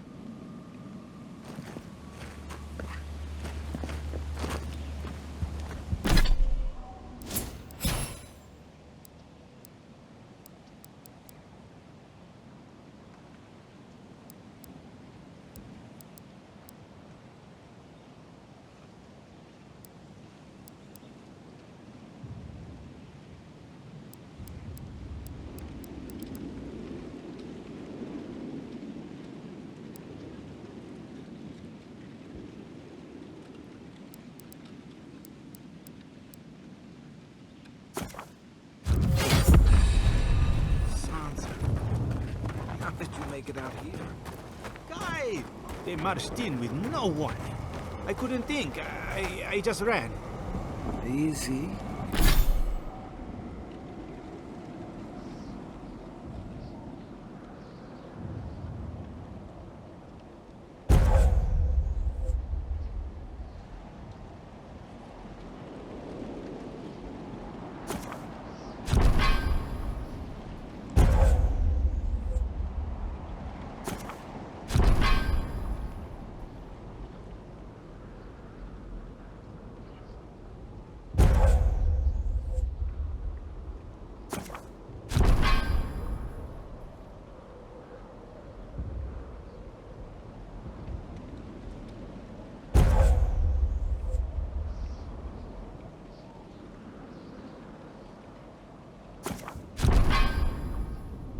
You're here now. Envoy! What does the Garrote think they're doing? What's the point of exploring if you just want to plant your flag everywhere? They broke some glass, but the map is safe. They didn't think I was worth the trouble. Right now, that's a good thing. If you're looking for survivors, a few of us fled to the Balrog. How many? I'm not sure. I saw Sapiento. Gods, I hope they're not trapped in there. I am sorry I can't be more help. On the very first page. We should move. Let's hope the Garrote hasn't made it to the Balrog yet. Envoy, wait! Before you go, I may have something for you. I took some supplies when I ran. If you think they'll help, they're yours. I'll even give you a discount. You know, for saving the city and everything.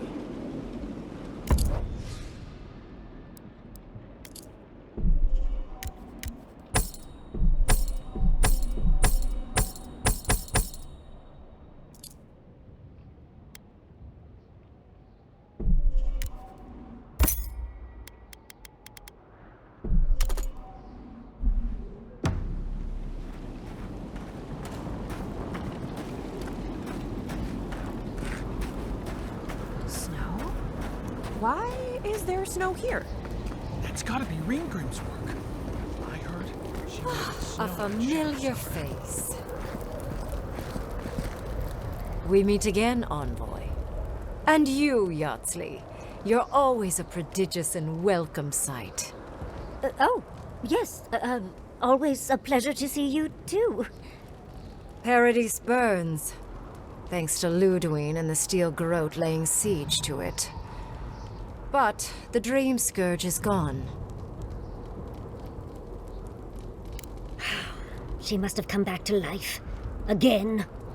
I suppose we couldn't be lucky enough for her to stay dead.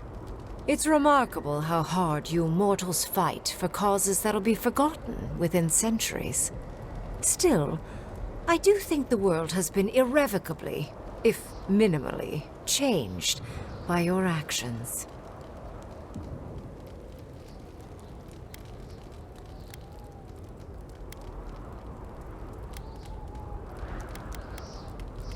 Envoy, please. You know there's no point lying to me. I'm here because I'm curious about what you'll do in this moment. It is indeed. I'll admit, I almost miss it. The mystery, the days of research. Now we're back to simple mortal drama. Perhaps.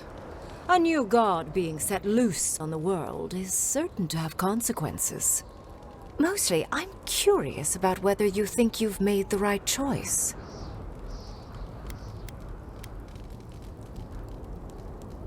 Wise answer, that. I am interested in seeing the outcome of your story, Envoy. With luck, it won't end with you also on fire.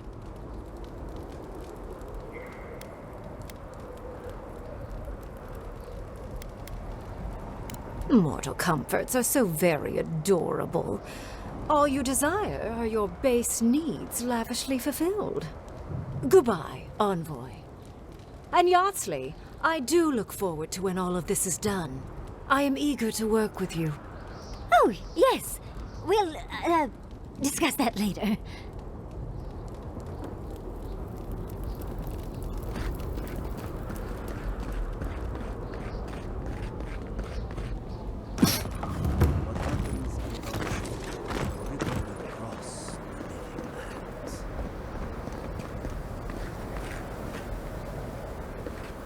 Giata, where have you been?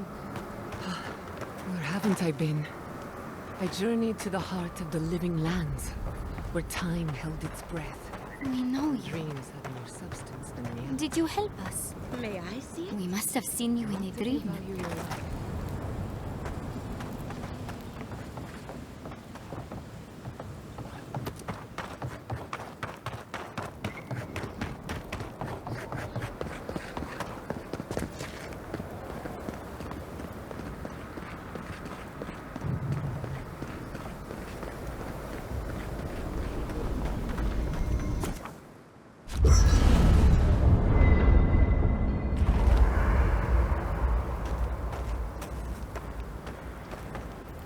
So, here we are. The first and last battle for the living lands.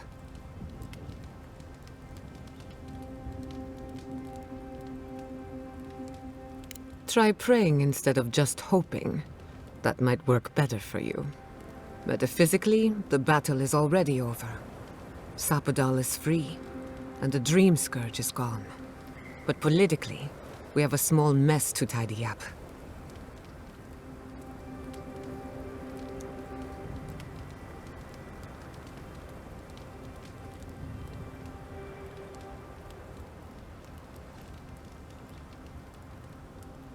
I intend to send a message to the Steel Garrote, and it won't be subtle.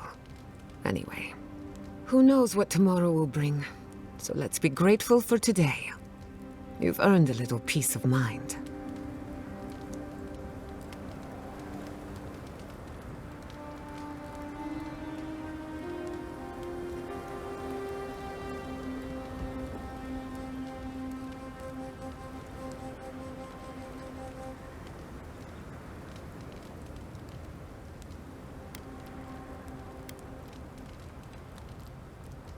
Good advice, but I'd rather stay worried.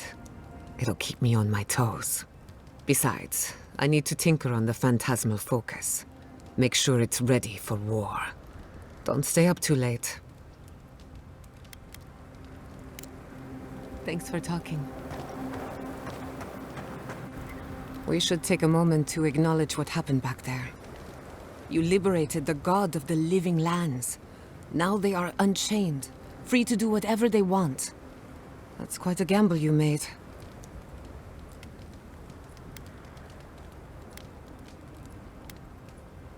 No doubt it would have gotten worse over time. If not for you, Sapadal would still be pacing their cage like a wild animal. Which means you have leverage over a god. How do you plan on using it?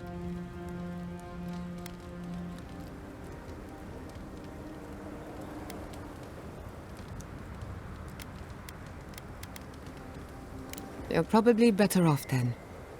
Sapadal's imprisonment shaped this island. Now that everything's changed, I'm curious what will happen. We cannot know if the living lands will normalize or destabilize as a result of our actions.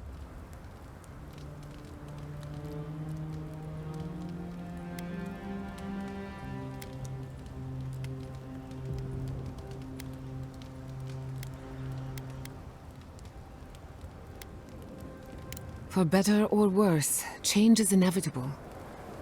Maybe you'll find some comfort in prayer, now that one of the gods is listening. I hope you don't mind me bringing it up.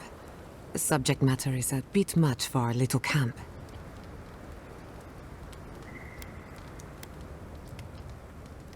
We're not finished yet. For that, I'm grateful.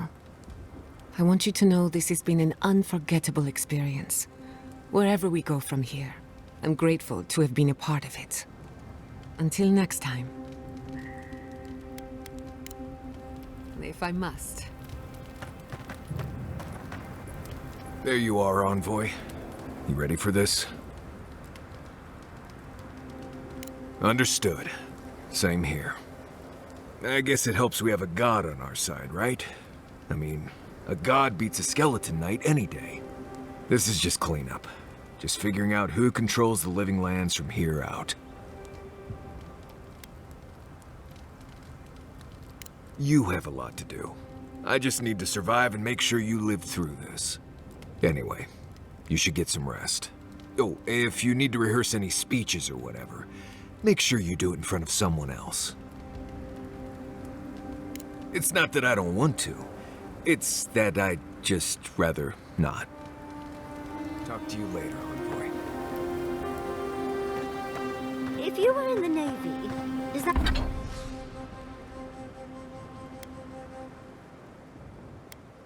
that mean you sang on ships? Oh.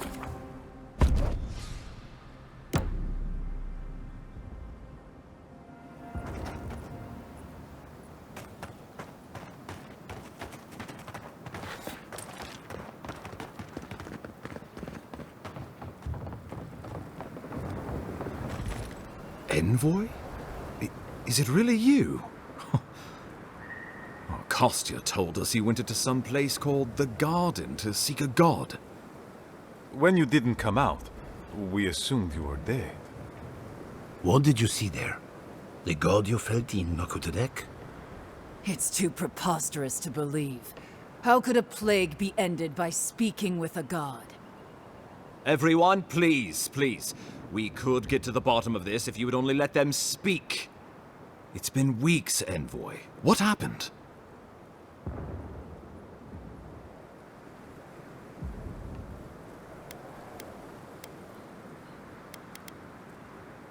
Sapadal was responsible for the Dreamscourge. Their rage, their confusion, their fear. So you say. But Shatterscarp is still littered with dream thralls, and Temerty is still pacing her room, muttering in the dark. There won't be any new infections. We've put a stop to that for good. Unfortunately, there's little we can do for those already in the grip of the Dreamscourge. We can give them comfort, nothing more. This will be a process. The Dreamscourge was never going to simply go away overnight. I suppose it stands to reason. I found that a quick fix is often anything but. What of this god, then? What does it mean that you freed them?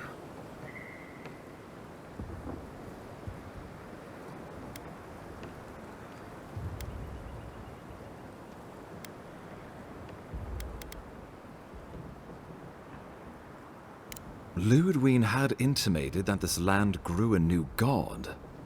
But how can that be? Giada and I have some theories about the nature of the Adra in the living lands. I'd say we're past the point of theorizing.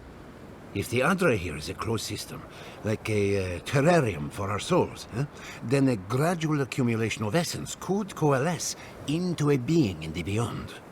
Much like the formation of gemstones. All it takes is time and the right application of pressure. Wodka no doubt saw Sapadal as a threat to her authority. So, she killed the godless and imprisoned their god. I assume it is this god we have to thank for the roots tearing apart Paradise? They erupted from the earth the moment those bastards stood up their first siege tower. Nakutedek was riven with those things, not to mention what they did to the land. Similar roots had infected the structures at Naku Kubel. If they and the Dreamscourge were really the work of a god, and the gods thought it best to imprison this god, how could you let such a creature go free?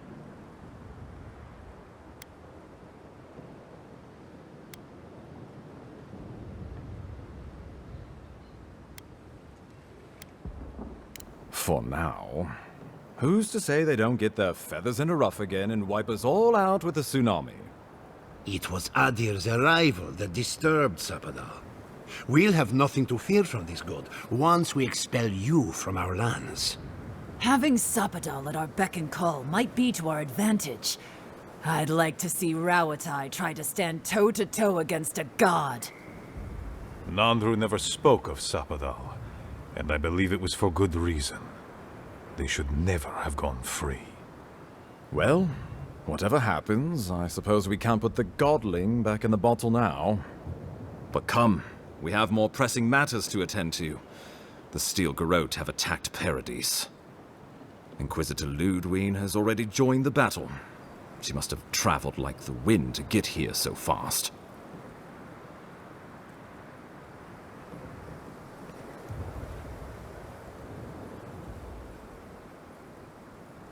You did. I kicked her corpse when you weren't looking. Just to be sure. Well, she's seen better days, but you wouldn't know it judging by how she fights. Ludwine's run through the militia like a whirlwind. All right, let's keep the similes to ourselves.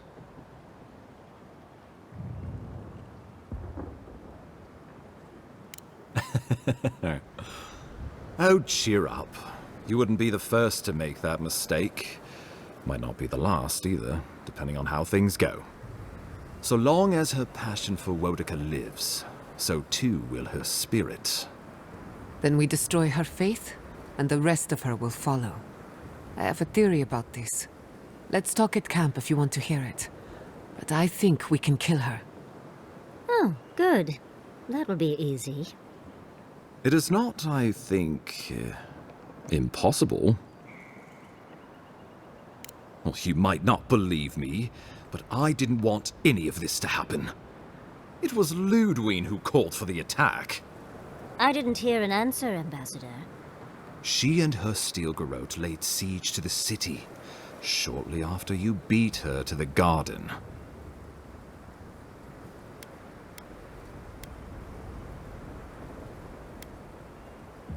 Because a victory here would discourage resistance elsewhere. The better question is, why didn't you stop her? Excuse me? She's a 7-foot-tall skeleton powered by her devotion to the goddess of retribution. This isn't my fault. Sure. Just blame the dead woman. Very mature. Who else should I blame exactly? Our envoy, perhaps? For not stopping Ludwine and the Tusks? You could start with blaming your own incompetence.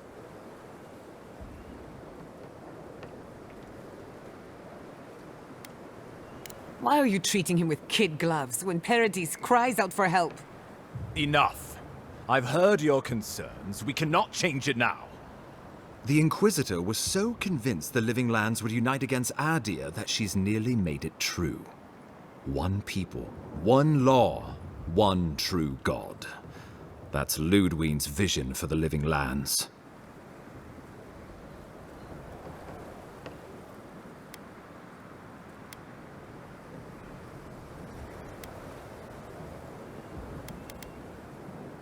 That's what Ludwine thinks. Adir doesn't revere Wodica as fervently as it once did. Worship of Mogrin, Berith, even Aethys has gained a foothold.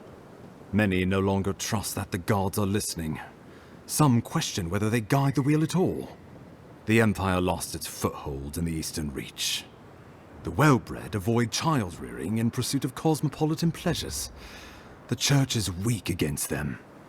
In a world of soul against soul, Ludwine believes we have lost ours. The Empire must change, or it will die.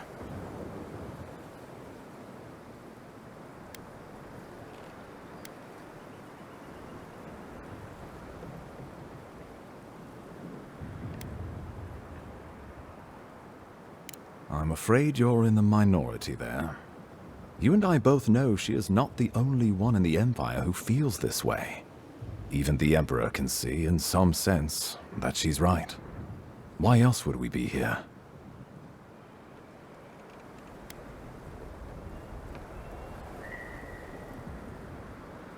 What passes between Ludwig and her men, or between Ludwig and the Emperor, for that matter, is not my affair.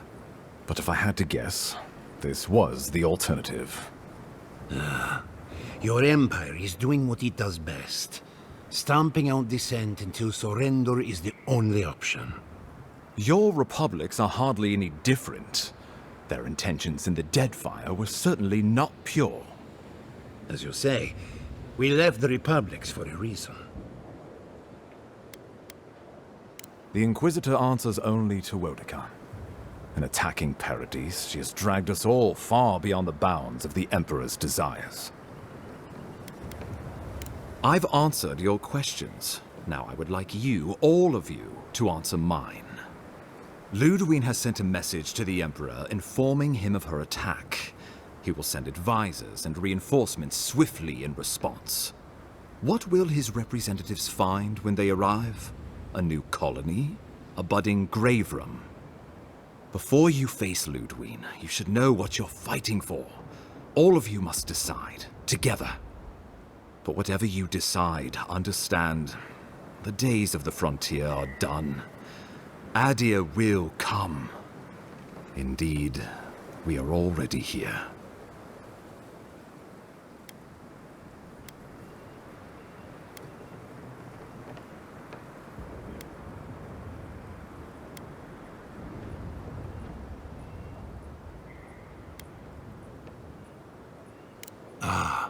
I know why.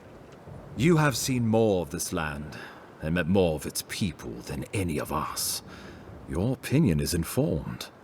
You were empowered by the Emperor himself to investigate an impossible problem, and against the odds, you solved it. You are the close personal friend of a rogue god. And in our dealings together, I found you to be a person of substance and conviction. But mostly, it's because you're Adiran, so I trust you. And these fine people here are going to do whatever they like if they don't agree with you anyway.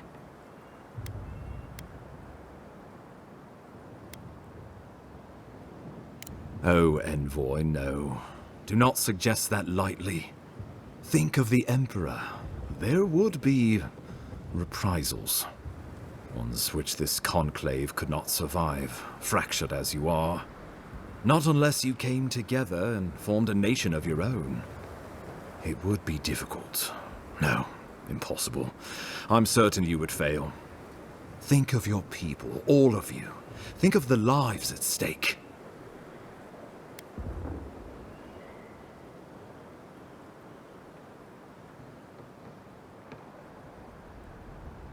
We deserve our autonomy, even if we must fight for it. Anything less would be surrender. Fleeing someone else's laws and authority is one thing, setting up your own is another. We're an island of misfits and dissidents. We'll still have to surrender some of our autonomy, and we won't agree on what that means overnight.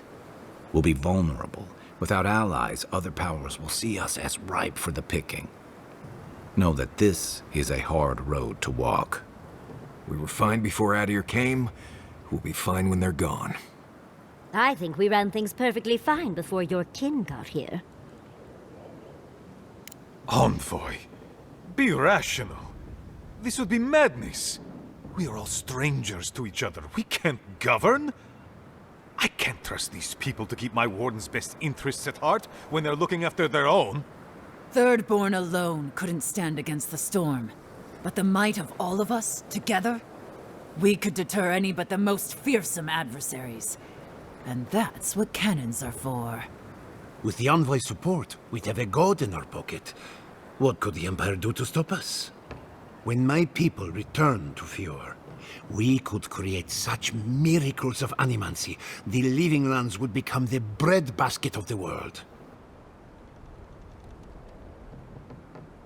Rest into bounty. Does the winter frost dissuade the seeds? many fruits on our boughs. We graft many leaves into strength. Of course.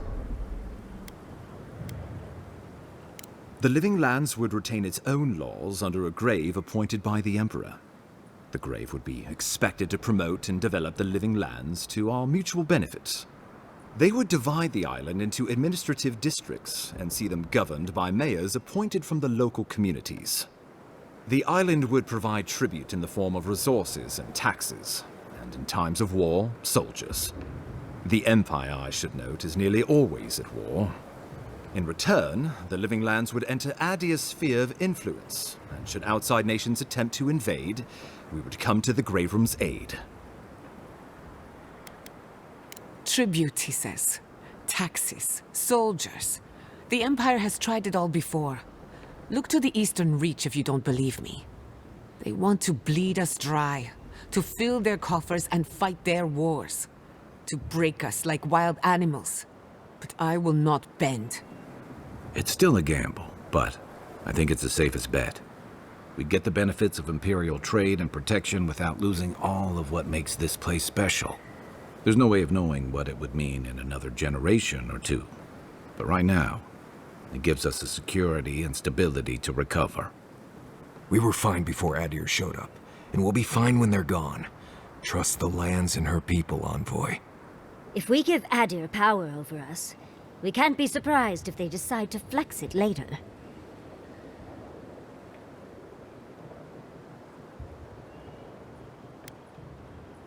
It's a mealy-mouthed compromise.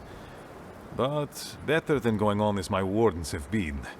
Barely able to feed ourselves or protect our sorry hides. And, who knows, we could become a colony in time. A grave room wouldn't be my first choice. But we're going to need a hand with all the dream thralls left in Shatterscarp. So if the Emperor's willing to pitch in, then I guess so am I. With the Dreamscourge ended, my people can soon return to Fior. If a renewed animancy could easily feed the island, I suppose we could send Adir what's left. But when lean times come, who will we feed first? Ourselves or the Empire? Naturally, that would be the Emperor's decision. But I suspect he would choose you. Only the strong survive the frontier. I used to believe that was Ludwig. But you were born to rule here. Quite literally.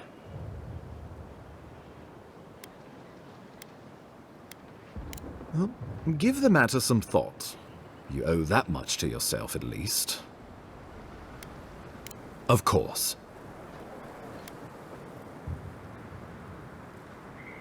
The Living Lands would become an extension of the Adiran Empire in leadership and law.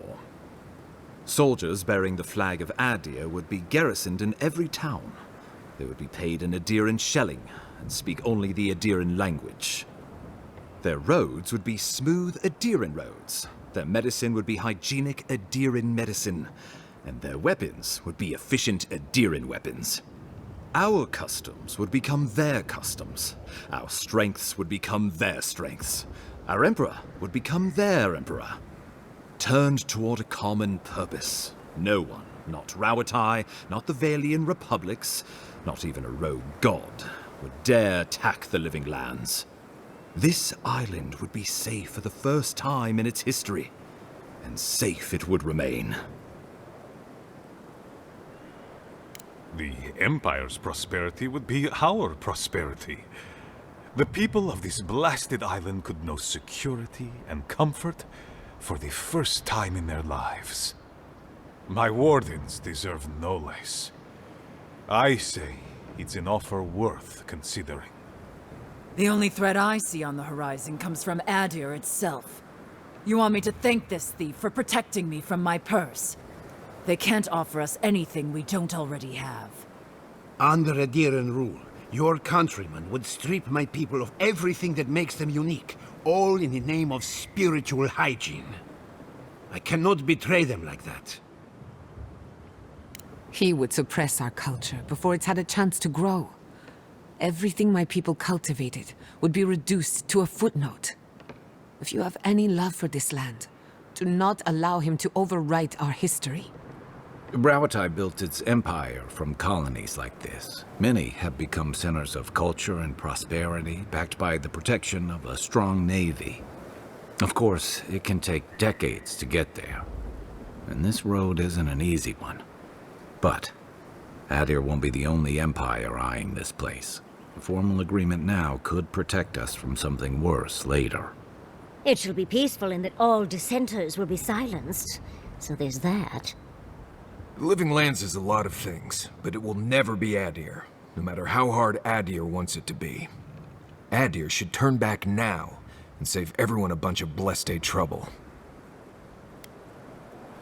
Well, let's not twiddle our thumbs while Paradis burns.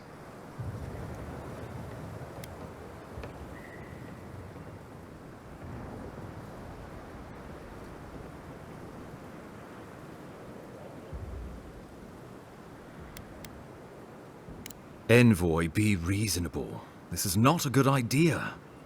Give these people an ounce of agency, and there's no telling what they'll do. Wodika, have mercy on my soul. Well, what will the illustrious leaders of the Living Lands decide? We are too weak and fractured to stand on our own. We need the protection of Adir now, or this will only happen again. Let us become a colony. Thirdborn can't clean up Shatterscarp alone. I'll take the Emperor's soldiers, and in exchange, a grave room. Standing tall together, the Living Lands could be the envy of the world. I am for a united Living Lands. Well, it would seem we are deadlocked. Well, thankfully, my work is nearly done. And when I am gone, Envoy, Paradis will be yours. So, in the spirit of the times, what say you, Mayor?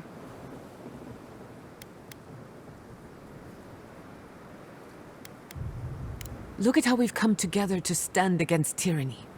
We deserve our freedom. Don't make this fight be for nothing. But don't risk our survival on an idea, either. Between the Dreamscourge, the siege of Paradis, and destruction we've seen on the way, we're gonna need time to rebuild. And we'll need more than principles to do it. If Adir can give us the support and protection we need, I say we take it. I'm for a grave room. It was our home before any of this started, so maybe send Adir home and let us live here in peace.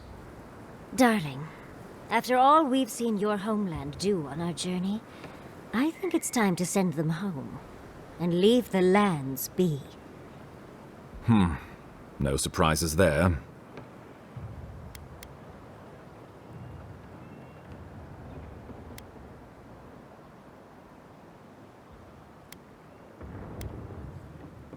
A united Living Lands it is, then. We deserve this opportunity. Thank you for believing in us. Fighting a battle together is easy. I just hope everyone's willing to stick it out when it comes to the politics. God, they made the right decision for once. Finally, some sense permeates the proceedings. On your head be the consequences. That leaves the matter of Ludwine and the Steel Garrote. She will never surrender, Envoy. You must kill her, or we will lose Paradis, and eventually the island.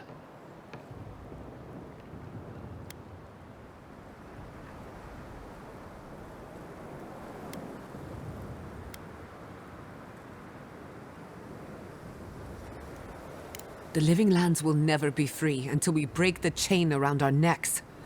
Ludwine must die her final death. She better say her goodbyes while she can. I'm proud to fight at your side, Envoy. One last time. Let's get to work then. We've got a walking corpse to bury. The Paradis militia will be at your back. Give her no quarter. The future waits for you. Thank you for deserving it. Now, go and teach the Steel Garrote a lesson they will never forget. Good luck, Envoy. You'll need it. We will send reinforcements to help you reclaim the Eastern Gate. From there, work your way to the main plaza. May all the gods of Eora and the living lands protect you. Let's take back the city together. Show the Steel Garrote how the living lands takes care of its own. Time to stop the Steel Garrote. Lead the way, Envoy. Let's go free a city, shall we?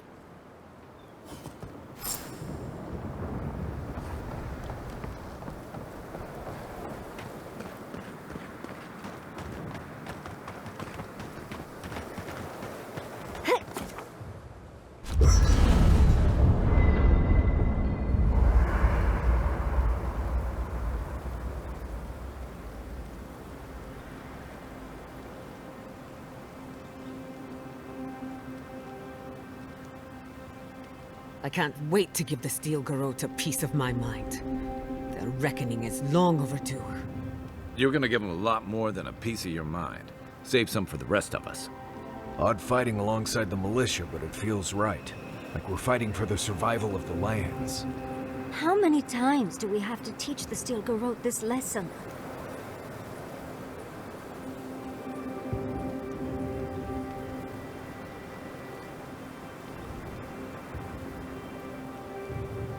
So, the Living Lands is going it alone. It's exciting, but I wouldn't break out the good stuff just yet. You should get some sleep. Big day coming up. Right. Things feel different now. Wrong, somehow. I've been in a lot of dangerous situations, but it's always been a fight to survive. It's just a fight. Putting my life on the line for someone else's cause. It's the opposite of survival. It's foolishness.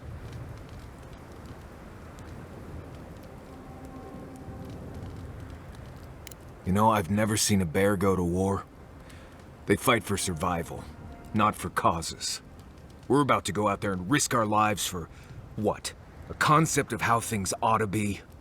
We might die, all to determine who sleeps in the nicest house in Paradise until the island decides it's time for a change. It's fine, really. But it's some blessed day Sokka when you think about it. I feel like you're not trying to make me feel better. I'll be all right, Envoy. You go get some blessed day rest. All I'm saying is I'm ready to fight. Can't sleep? Neither can I.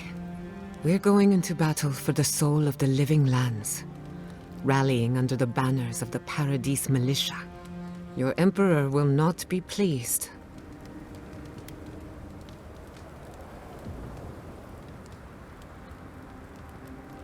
Political influence is dangerous.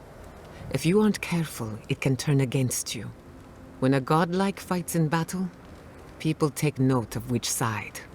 The Adirans will doubt your loyalty. The locals will doubt your commitment.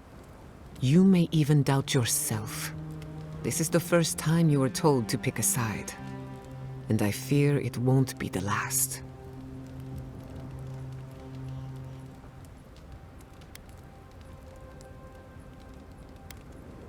All we ask in return is that you do the same for us. From what I understand, your ambassador is very persuasive, very powerful, and very accustomed to getting his way. For a politician like him, losing a battle is not a defeat. It's an opportunity. When he promises you the world, don't listen. He'll fill your head with lies if you let him. I'm glad we understand each other. It's good to see you fighting for the misfits and rabble-rousers. Time for you to get some rest. We have a big day ahead of us.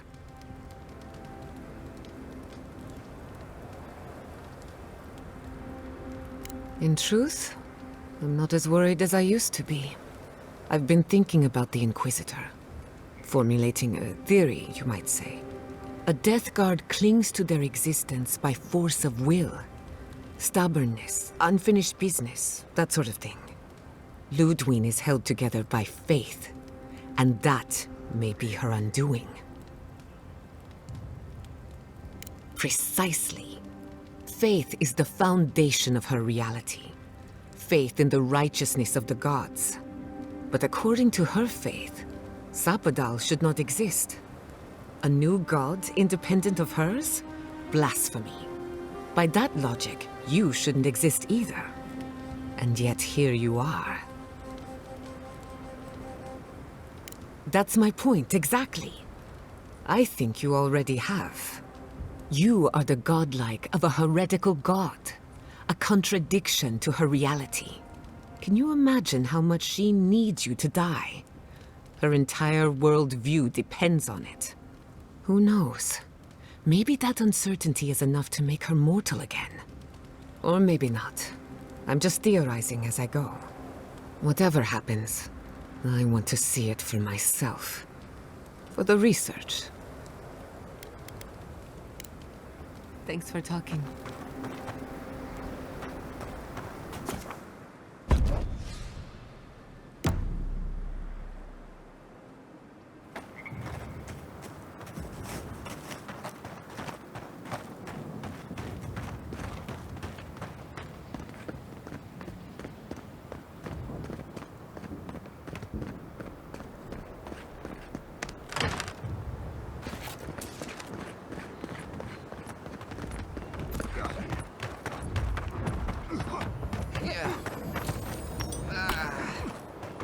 It's no use.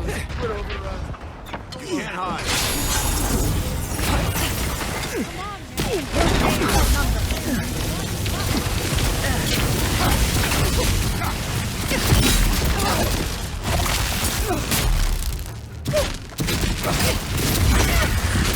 I didn't have that one.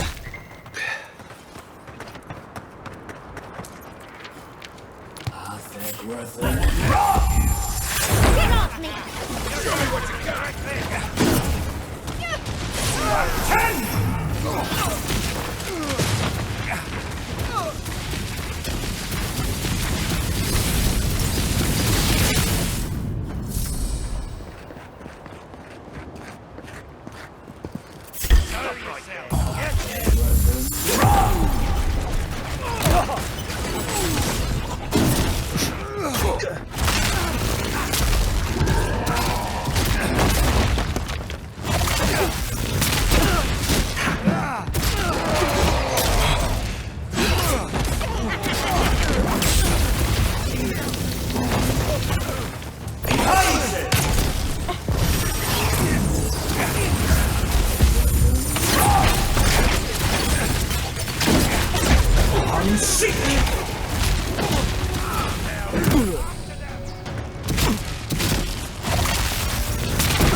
Another win, but who's counting?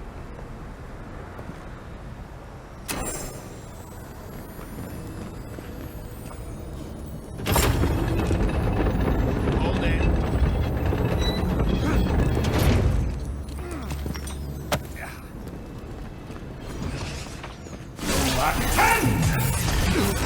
Take your best shot.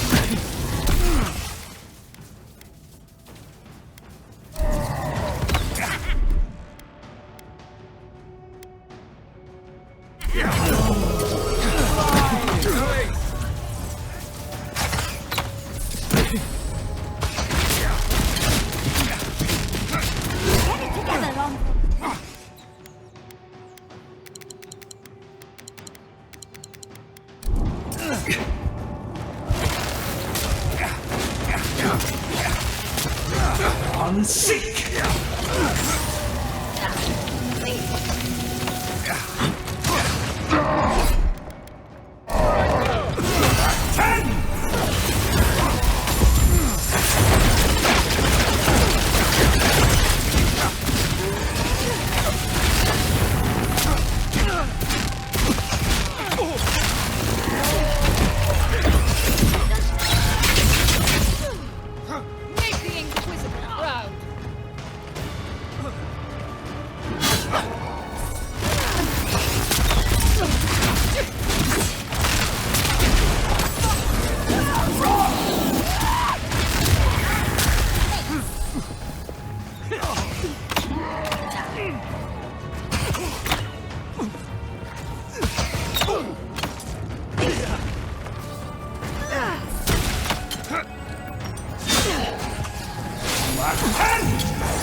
Go ahead.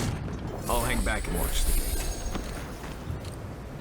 That'll teach you! Welcome to the place of battle, Envoy. It pleases me to greet you in full health. I thank you again for the medicine. Thank you. It is good to be myself again. I traveled here for you, Envoy.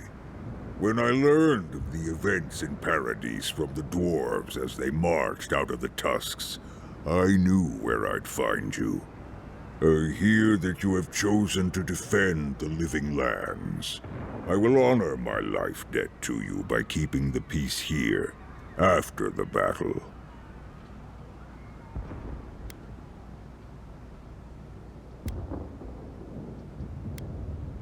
The kith of the living lands, they mean nothing to me. But that is unimportant.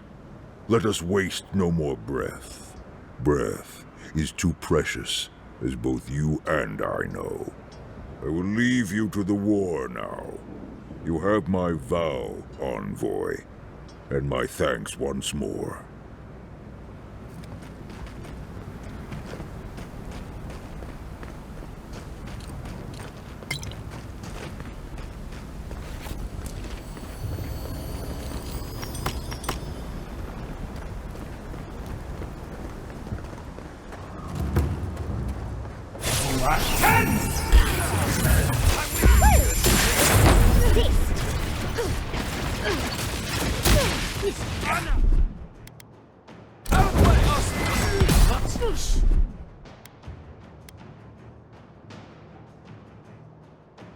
Deck on! Hey!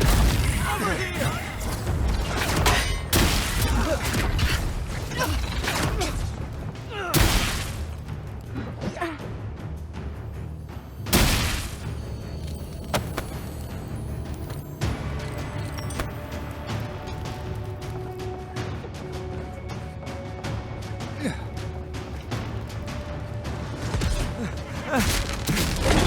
Unseek!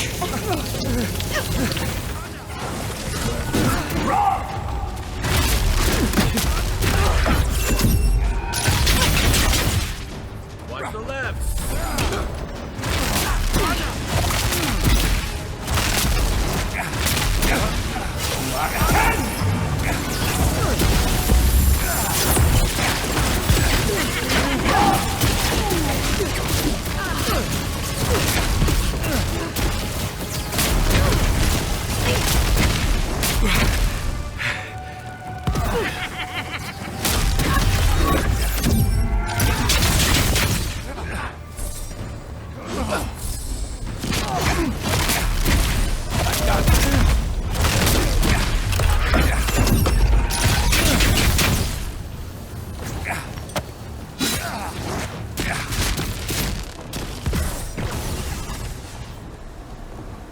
I was worried for a second.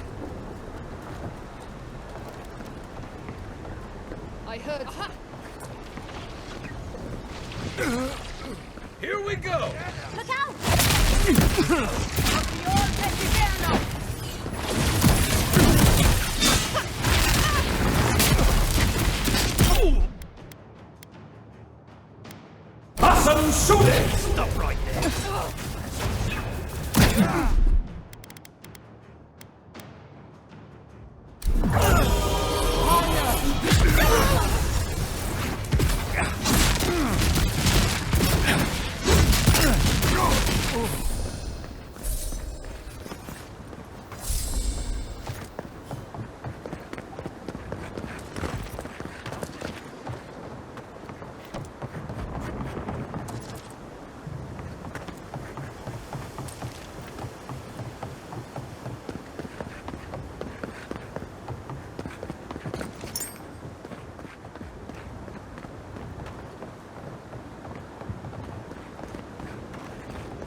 Taking the main path. I'll save it home. Don't do anything.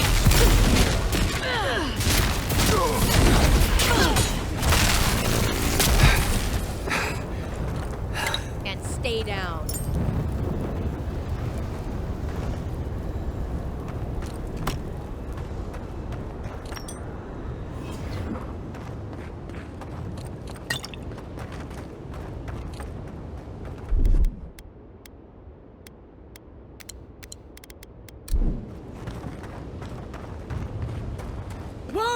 Demands your submission.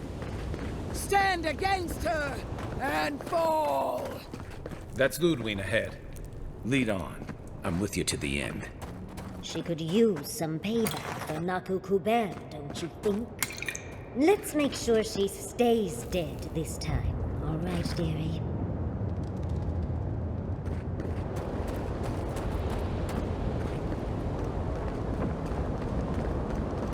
There you are. So, you survived the garden. Did you come all this way just to try your luck again? To kill me more efficiently than last time?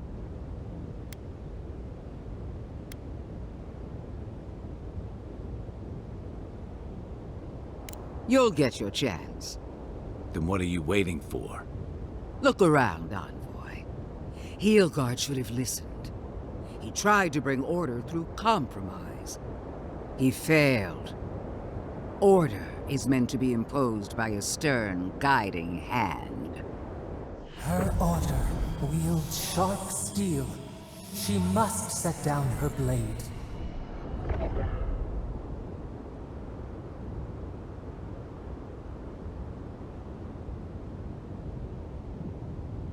You can tell Wodaka yourself once we've sent you back to the wheel. Don't insult my intelligence or my commitment to the cause. Treaties can be burned. The hands which shook over whatever deal you struck can be lopped off at the wrist. As for you, Sapadal's chains are broken, which means your soul is in their grasp. I don't know how deeply you've been compromised, Envoy. And if I don't know, then I cannot suffer you to live.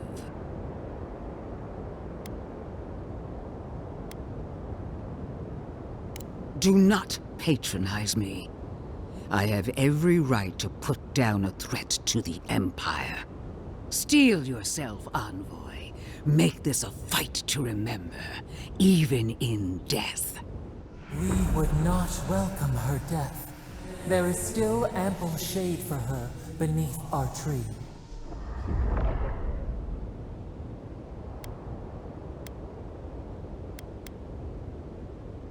You will. You must. You have no choice.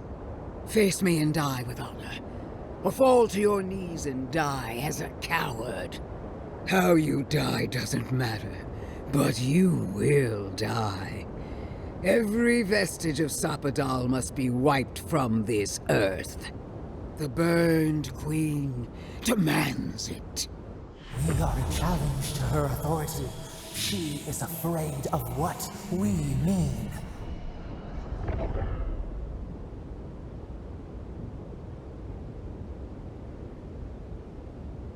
Blasphemy. Sapadal is a clot in the heart of the world. What should they matter to the true gods of Eora?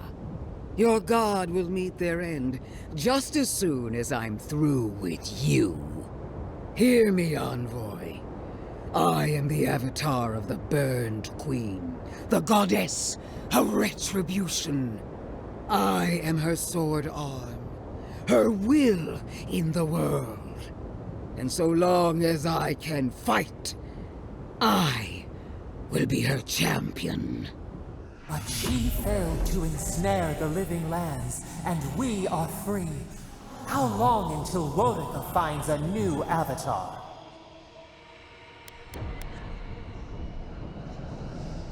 You could never understand what it means to forge a life for yourself.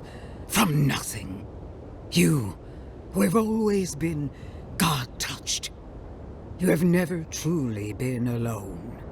Even now, you rely on others to support you, to buttress your countless weaknesses. From death, I made myself into a vessel so powerful, the Burned Queen could not refuse me. And I did it on my own. Finally!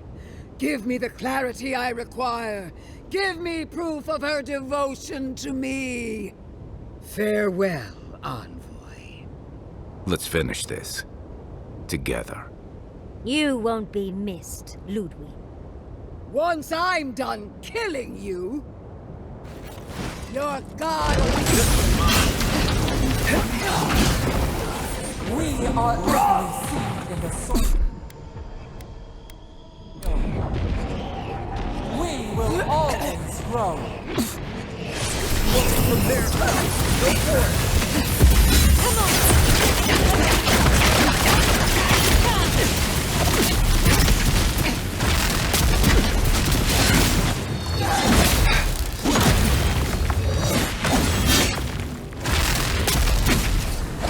Unseek!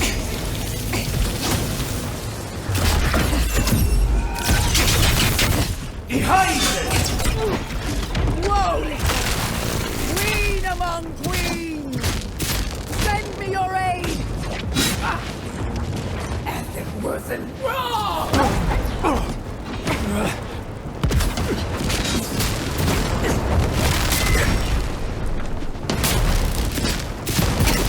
Go up and run! Let's get him!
Wherever Ludwig is now, she must be seething. Of course, we'd be happy to kill her again, if needed. She's done. But we're not. Whatever's next, we'll face it. Together. Guys, you're all gonna make me sick. But carry on. Unraveled at last. We no longer feel her wire against our flesh. We are free always. We are free forever. Silence falls over Paradise, as though the city is holding its breath. Then you hear it, the ringing of a distant bell, the waving of banners, and cheers of victory. After a short and bloody conflict, the dust has finally begun to settle. You feel Sapadal close to your thoughts, stirring with interest. The god of the living lands is observing this moment, unfettered by confusion or fear. For the first time in centuries, they understand. The Paradise militia rallies to you, the outsider who defended them in their hour of need. Whatever happens next, you have won their confidence. You take a moment to reflect on the calm. Not so long ago, you arrived at these shores on a simple errand, which turned out to be anything but simple. The Dreamscourge is over, and the island has been cleansed of plague. A time of healing and mourning follows. People look to you for answers about the source of the affliction. You tell them the truth, how the plague came from a power beyond mortal understanding, and how it is finally at peace. Thanks to you, the Living Lands has escaped Adiran oppression.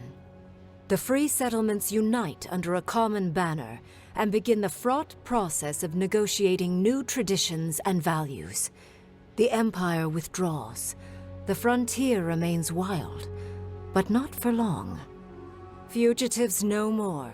The rebels of Paradise return to their home and to other free settlements, bringing their skills and secrets wherever needed. For once, they have a future. The Oracle Sargamus emerges from the Temple of Aethys, unburdened by any purpose but for the one you gave him. He makes the long voyage to the Deadfire Archipelago and travels in the footsteps of his god, giving aid and comfort to those wronged by Aethys where he can. When his energy flags, he recalls the compassion you extended him, and he returns to his work with renewed devotion. His new labors cannot fill the hole left by his god's passing from the world, but they give him succor during the long hours of the night. He dies alone in the Deerwood, beloved of no one, but remembered by all he knew. He does not forget you. The refugees of Emerald Stair resettle in Thirdborn, bringing their skills and research to aid the local community. What starts as an uneasy partnership blossoms into a bond of trust. Through shared adversity, they find common ground. In time, the people of Emerald Stair return to their city of Fior Messiverno. Research yields new developments in the struggle against nature. Technology is shared among the united settlements.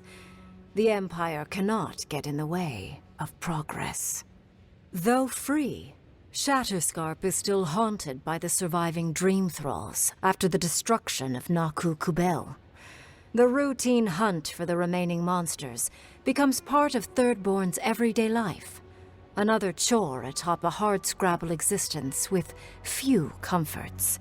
The youthful make a game of the hunt, retrieving artifacts from the dead to return to those they left behind. With Solace Keep destroyed, the Pargrunen take their first steps into a world their ancestors once roamed at will. For some, this is the adventure of a lifetime. For others, the new freedom is terrifying, and they rush to build fledgling settlements. Kostya spends his days on the road, establishing trade routes. It is a hard life, bereft of the luxuries he once dreamed of. But there is promise.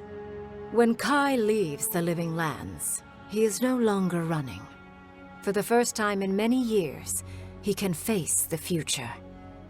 He returns to Rauatai, committed to peace for his people, those he left in Rauatai, as well as those he found in the Living Lands. He joins the Ronganui's council, counterbalancing powerful voices of isolationism and hawkishness. It is a long and difficult battle, and he is happy to fight it. With many of his anxieties and lifelong fears addressed, Marius now feels very differently than he did when he first met the Envoy. Still far more comfortable in the wilds than among people, he nonetheless finds that his worries about the unknown were merely self-protection against the traumas of his childhood. Armed with this knowledge, he finds himself more capable of living in civilization, and far less fearful of his home in Galawain's tusks. With Solace gone, however, Marius never has a chance to reconcile with his people. Outside of a few travelers here and there, his connection with the Wardens is completely lost. Giada continues to improve as an animancer. She dedicates her work to the spiritual health of the living lands, nurturing instead of exploiting. Others follow her example, seeking her tutelage from lands far and wide. In the years to come, rumors spread of a secret society gathering in the wilderness, where animancers work in harmony with nature. The dream of Fior Mes Iverno lives on in her. No longer under the threat of imminent death, Yatsley returns to the Animancers. Reunited with her beloved Quilici, she helps him and the Animancers as they put their lives together after the attack on Fior Mes Iverno. Eventually, she even has something nice to say to Vidaro. As the days pass in contentment and relative peace, Yatsley is struck by the persistent feeling that something is missing. Though she still devotes herself to her studies of both the arcane and the godless, the restlessness never goes away.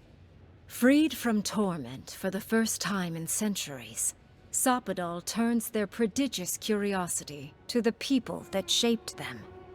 They observe the ways their people live, and they think deeply about what they see. Though they flinch away from moments of violence, and they grieve souls returned to them too soon, the rage that once shook cities to rubble no longer rules them. Instead, they come to you with questions. They want to understand. After a time, they begin tentatively to garden. Where they can, they improve the lives of Kith, and the suffering that troubled them is reduced, if never fully eradicated. Their grief compels them to love, and they love unreservedly, with the power of a god. Sapadal pours a fragment of their power into the statue they claimed from the temple of Aethys. Newly embodied, they roam the living lands and learn to experience the world as Kith do. Their first attempts at locomotion are clumsy, and a stand of innocent trees is violently returned to the wheel. But as their confidence grows, so does their grace. Soon, they are bounding across the plains of eastern Dawnshore, leaping the river gorge in Emerald Stair, scaling the shark's teeth of Shatterscarp, and fearlessly wading into the Tusk's acid sea. When they break, they come to you to put them back together, and in time, they learn to fix themselves. They wander far afield. You see less of them, but they are never far from your thoughts. And on the rare occasion they return, they always bring you something beautiful and strange. The sounds of celebration pull you out of reverie. Many are waiting to greet you with open arms. You take a moment to catch your breath and savor it, because everything is about to change.